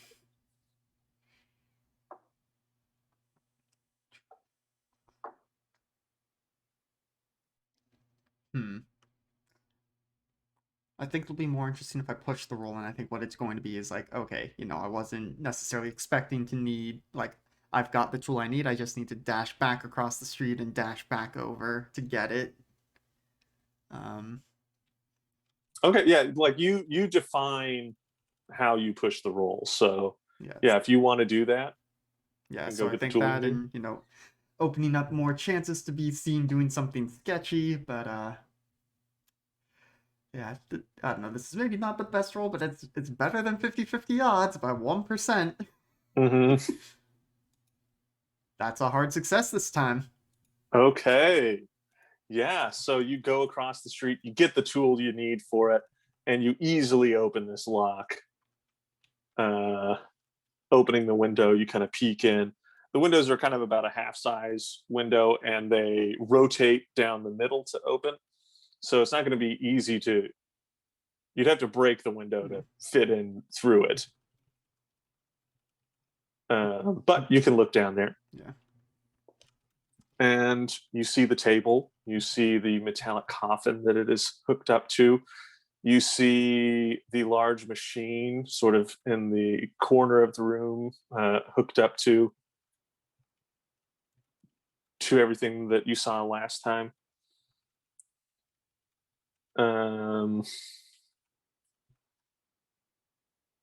Yeah. You see the carpet has been pulled up, and you faintly see some carvings in the ground. But last time you would remember that there were some kind of runic symbols glowing. You can't make them out from here. They're not glowing this time. Mm-hmm. Oh gosh, I'm trying to think what a normal person would do in this situation versus what. Oh god, what's the play here? You're the himbo. Yeah, Feed the himbo. Feed the himbo. yeah. So I think James is going to attempt to start by dismantling the window, not trying to smash it yet, but remove it from the frame so that he can try and get in. Okay. I do have a mechanical repair Yeah. skill, Give me mechanical repair. which this is my best skill, so I better not fail. Yep, that's a success. All right. Yeah. You easily just kind of you reach a screwdriver in there. Takes you a couple of minutes, but you take the sort of bar that's keeping it in, that's kind of down the middle and hooked into the walls. You take it off on one side, and the window just kind of swings open. Yep, and peeking around once again just to make sure I'm not being spotted doing this, and then I will go into the basement. Okay. You're in the basement. Uh, Gosh, I mean, I don't think he's just gonna smash things up, but is going to.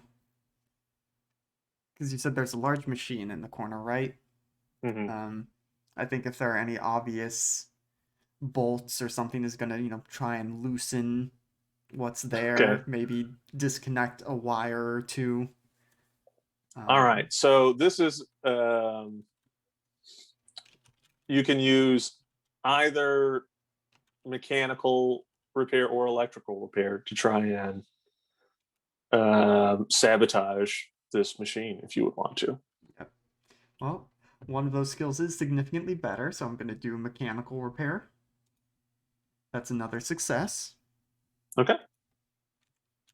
Yeah, it's you kind of go in. It's hooked into the electrical system of the house, and while you kind of aren't messing with the electrical stuff, you just go in and you just remove those the part of the machine that's kind of connected to that. So it's just sort of there.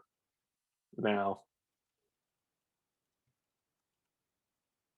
Okay, and that's, I assume, a fairly large component. Yeah, so you take it out, you disconnect it, but you just leave it sitting in there. Unless you just want it to be obvious that No. it's Yeah, because he would probably then notice that and hook it back up. So if there's that, I think I'm assuming this has probably taken a decent amount of time at this point. Mhm.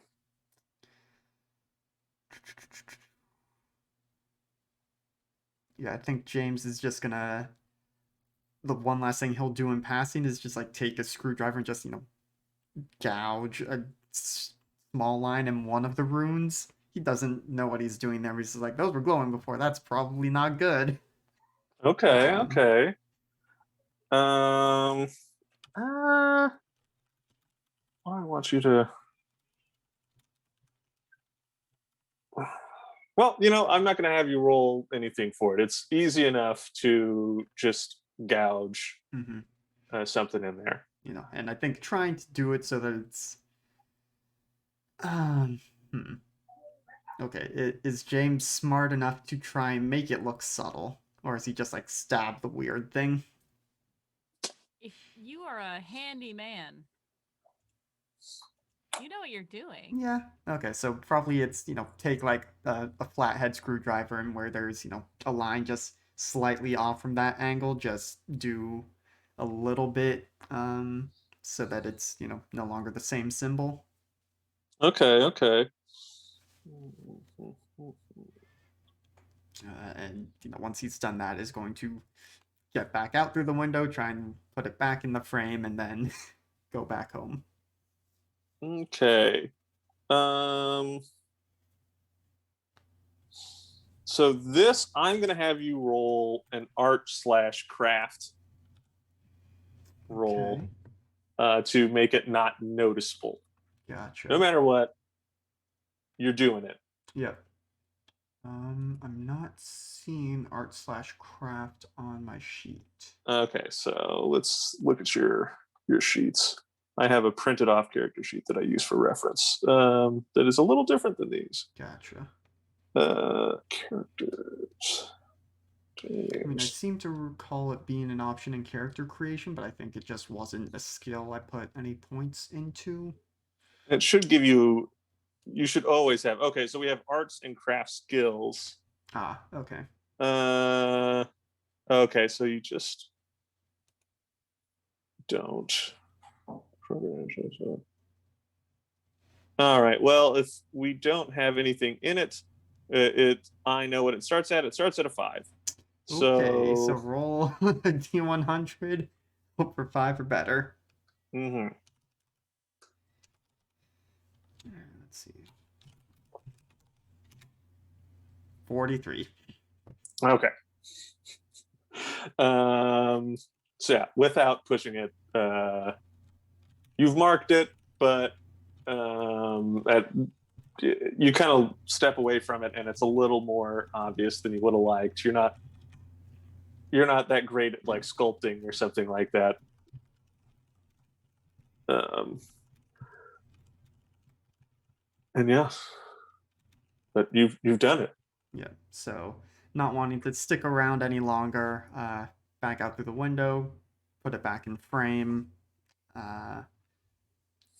not relocking it, but certainly putting it back in frame, Okay. and then back across the street. I think Clara is going to start the walk that way. And depending on the timing, she's just going to be like, okay, Hercules, like way too loud, like, let's go for a walk. I'm excited for this walk too, aren't you, Hercules? Mm-hmm. Nothing. Okay. Okay. Yeah, we'll say this is around the same time. Took you a few minutes to get in. Yeah, we'll give it to you on. All right, success. Yeah. We'll give it to you the 15. You didn't really dig around too much. You just came in, did a little sabotage, pieced out. Yeah. We'll say you're hearing this as you're screwing the window back into place. Yeah. So I think going to, because I'm assuming everyone has some picket fence, whether it's waist high or full height, but going to go over to um the fence, creep along to try and be hidden underneath it from any neighbors, and then just try and pop up and over and look like I'm just going out for the walk with Clara. Okay. Sorry, I'm here to join you on your walk. And like taking off Yes. the gloves and stuff and like putting them in the belt so it looks like I just have them on hand, not that I was wearing them. How did it go? I mean, all the weird shit's down there, and I you know took some pieces out, like it shouldn't be hooked up to the power system anymore, and I Okay. were some weird glowing runes that I told you about before, and I tried scratching them, and it wasn't as subtle as I would have liked, but I hope it does something. Maybe it won't glow anymore. Okay. Okay. I think I told him I was going to be back in like 10 to 15 minutes, so hopefully that'll be that. And Mr. Jones will still be there. I don't know. I didn't know what to panic, and I didn't know what to say. But You did fine, and I mean it's gonna be one ballsy asshole if he still melts Mr. Jones in knowing that you'll be back. I hope not. We'll do a really quick walk and go up and down the street and then go back. Well, I mean, you said 15-20 minutes. We'll do that, but we can be do it so that we can see the Joneses' house, Mr. Jones's house, in case, yeah. Okay. Let's go around the street behind, and we'll see the house from behind as much as we can with the fence. All right. Yeah, nothing weird during your 20-minute walk / hang out and spy on Mr. Jones's house. Yeah. Yeah. Yeah, Um, we'll bring the dog back then. James, do you want to be here for the bringing the dog back part? You just want to go back to the house? I should probably go back to the house, but I'll Okay. I'll be watching from the window. Okay. All right. It'll be fine. all right. Um, yeah. So you go back up to the door and knock, and it's a few, little bit of a wait as Mr. Jones opens the door. Oh, thank goodness. Oh, hey there. Uh, Hercules enjoy the walk? Oh, absolutely. Yeah, he's a good boy. He didn't pull. He barked a little bit at some squirrels, but you know how he is. Hmm? Yeah. Well, hey, thanks so much. Yeah. Did you want to go get ice cream or come over for a cup of coffee? Oh, absolutely. Yeah, I'll come over for a cup of coffee. That sounds wonderful. A little less driving. A Mm-hmm. little sore after all that poking and prodding on my Yeah. back there. Yeah. What did he say? Oh well, he said it looked good. Um, he gave me a couple of shots actually. He said he had something on hand that he thought Really? would help me out there. Uh So huh. here's hoping it does something. Yeah. Yep. Yep. Something good. Yep. Okay. Yeah. Well, do you want me to help you grab your coat? Oh no, it's fine. It's the middle of summer. I'm fine. I don't need a coat. Okay. Oh, I just worry. Okay. Yeah. Let's go. Bring him Yeah. across the street. You slowly kind of walk over. Um, you know, uh, if you want to do any, try and accomplish anything with the visit, you can. Otherwise, it's a perfectly sit with Mr. Jones. Good. Um.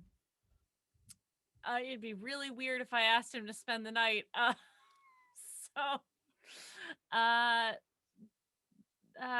Do we? I think at a certain point, I will pull James into the living or into the. No, we're not gonna have him in the living room because there's all the papers there. So we're having him for coffee in the kitchen or the family room. Mhm. But Okay. I will pull James into the other room. Okay, well, what do we do now?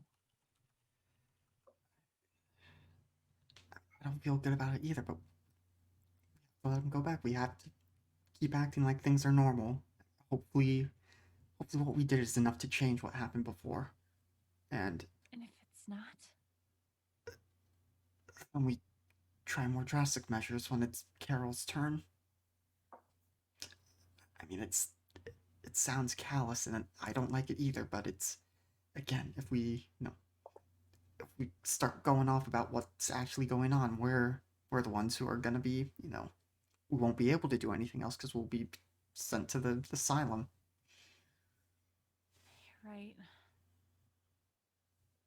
Just wish there was something we could do, some sort of device we could give him, or I mean, I can't give him my gun. That would be stupid. It Okay. would probably break his arm to use it. All right. Well, we'll just keep an eye on the house tonight, okay? Yeah, That I sound? mean, we can. I guess we can take it in shifts or something. One of us stay up half the night, then wake up the other in the morning. Middle of the night. Yeah, I think that's a good idea. All right.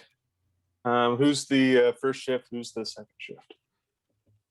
I'm gonna say that Clara had actual coffee, not decaf. So she'll probably stay up first. She Okay. has a book, like she's gonna read it, but she is just like pretty much the whole night eyes on the street.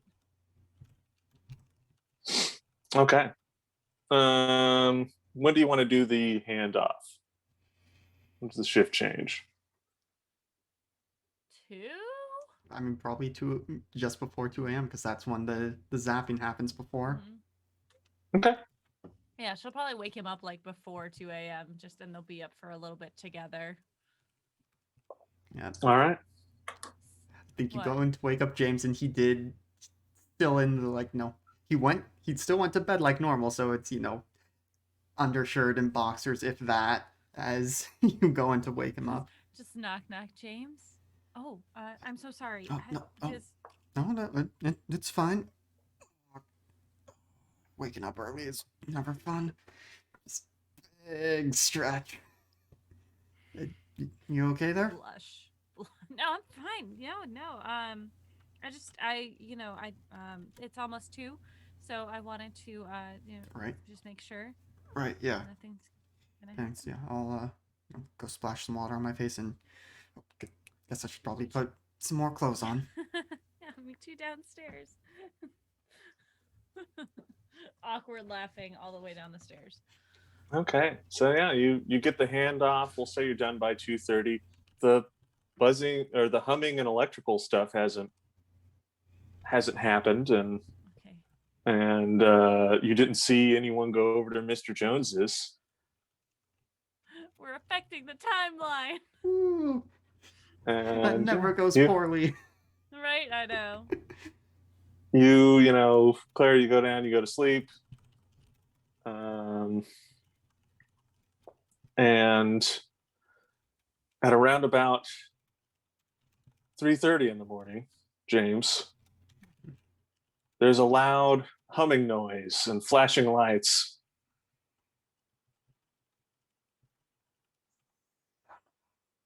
And James, had the electrical safety stuff at the ready, puts it on, is going out ready to do the first night of Hmm. the whole neighborhood going out. Yeah, and yeah, everyone again kind of up. Everyone minus Clara, who doesn't wake up.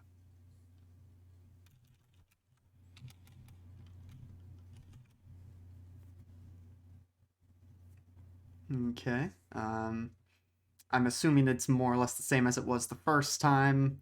Hmm. But noticing that Clara didn't come out, gonna go check her room once I go back in.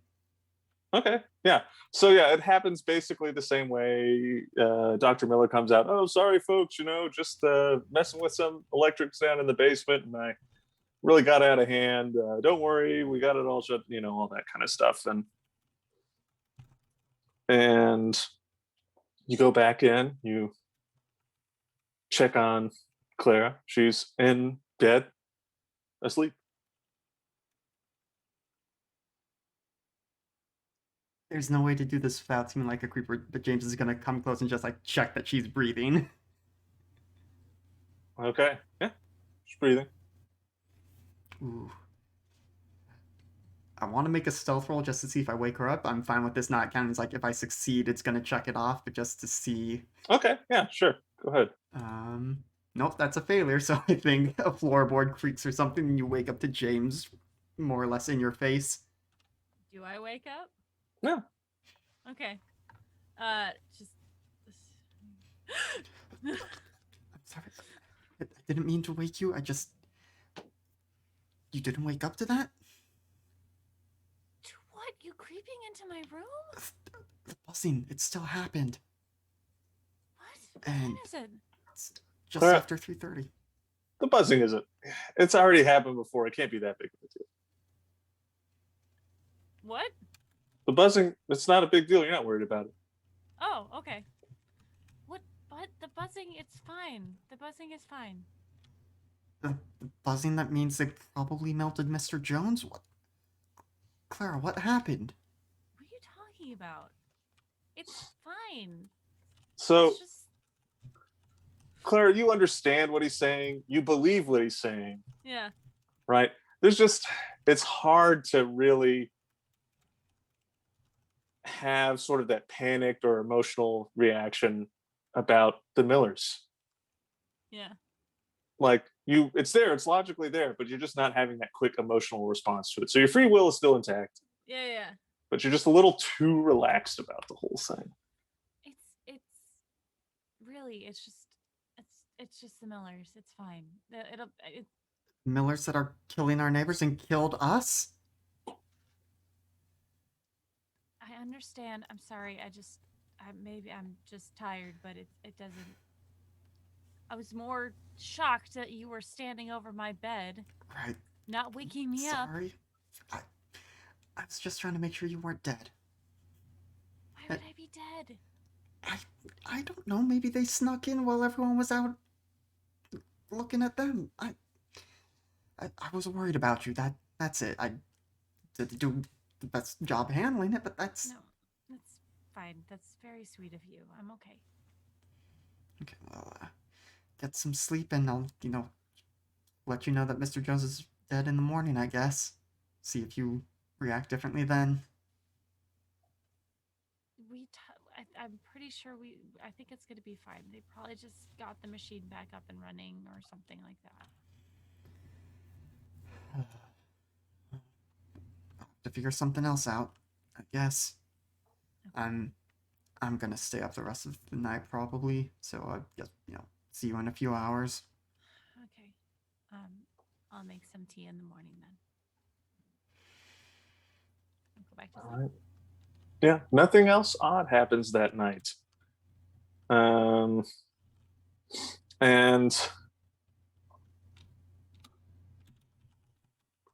at a little before lunch, you see well, I guess, did you want to talk more in the morning after waking up, or did you? Yeah, I think once she's up and like comes into the kitchen to prepare tea or coffee, it's like, so still not worried about them getting Mr. Jones after what we did?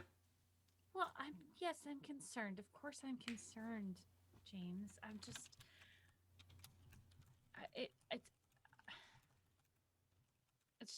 maybe it's just not as shocking, the second time around. I mean, maybe, but I'm still just surprised you didn't wake up to the buzzing and the lights. I mean, I did stay up until 2. Usually my bedtime's like 9. I guess. I mean, Tell me what happened. Nothing else happened the rest of the night. I mean, so 3:30, lights buzzing. Go out. Mr. Miller comes out. Oh, it's something with the system. I'll get an electrician in, and everyone seemed mollified by that and went back. And okay. Well, and it was at 3:30. You said. Yep. Okay, so maybe they did get things back up and running after a while. I guess. We might have to, change things in a bigger way. Today is Monday, so the doctor's gonna have to go to work, and the wife is gonna come around with food to all the neighbors, right? So we'll have some Right. time to go back.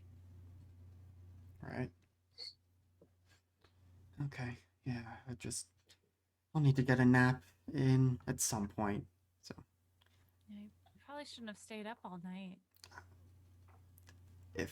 if that changed, who knows what else could have changed? And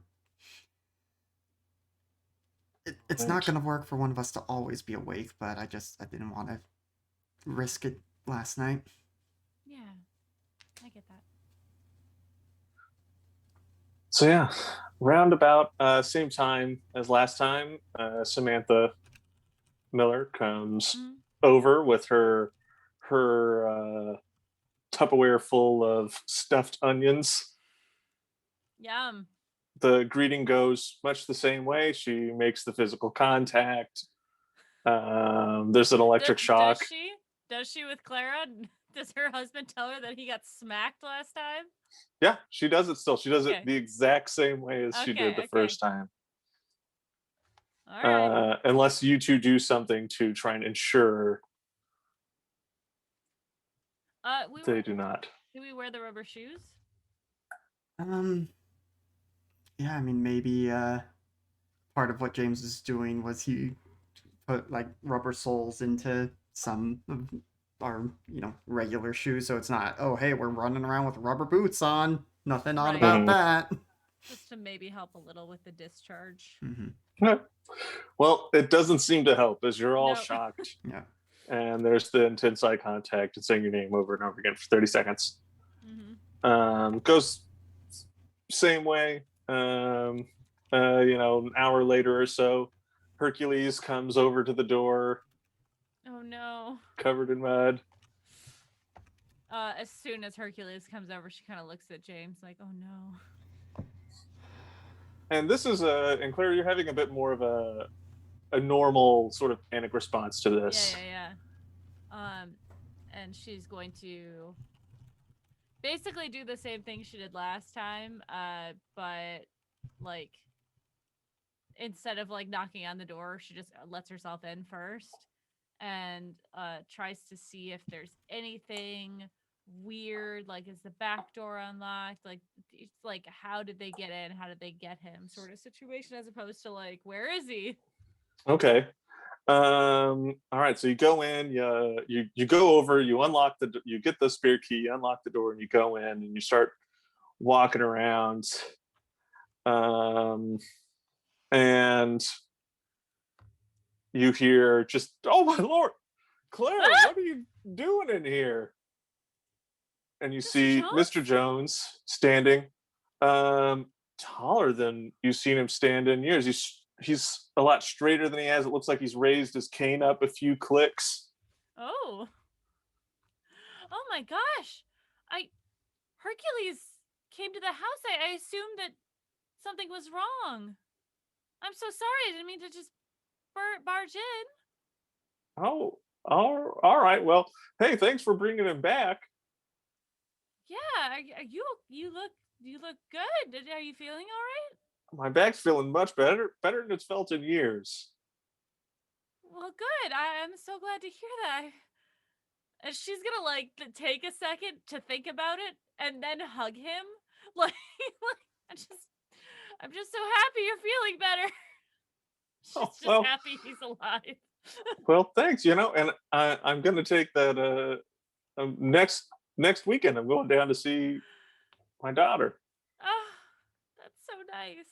Thank you. Oh, God. Sorry, I'm really excited for you.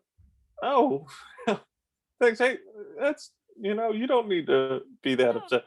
Thank you for but yeah, I'll see you. See you around. I'll see you at Dr. Miller, or not Dr. Miller. Mrs. Miller came over. She said something about a barbecue, so I'll probably see you. Yeah. At the barbecue this weekend, and then next weekend I'll be out of town. Right. Yeah. Okay. Absolutely.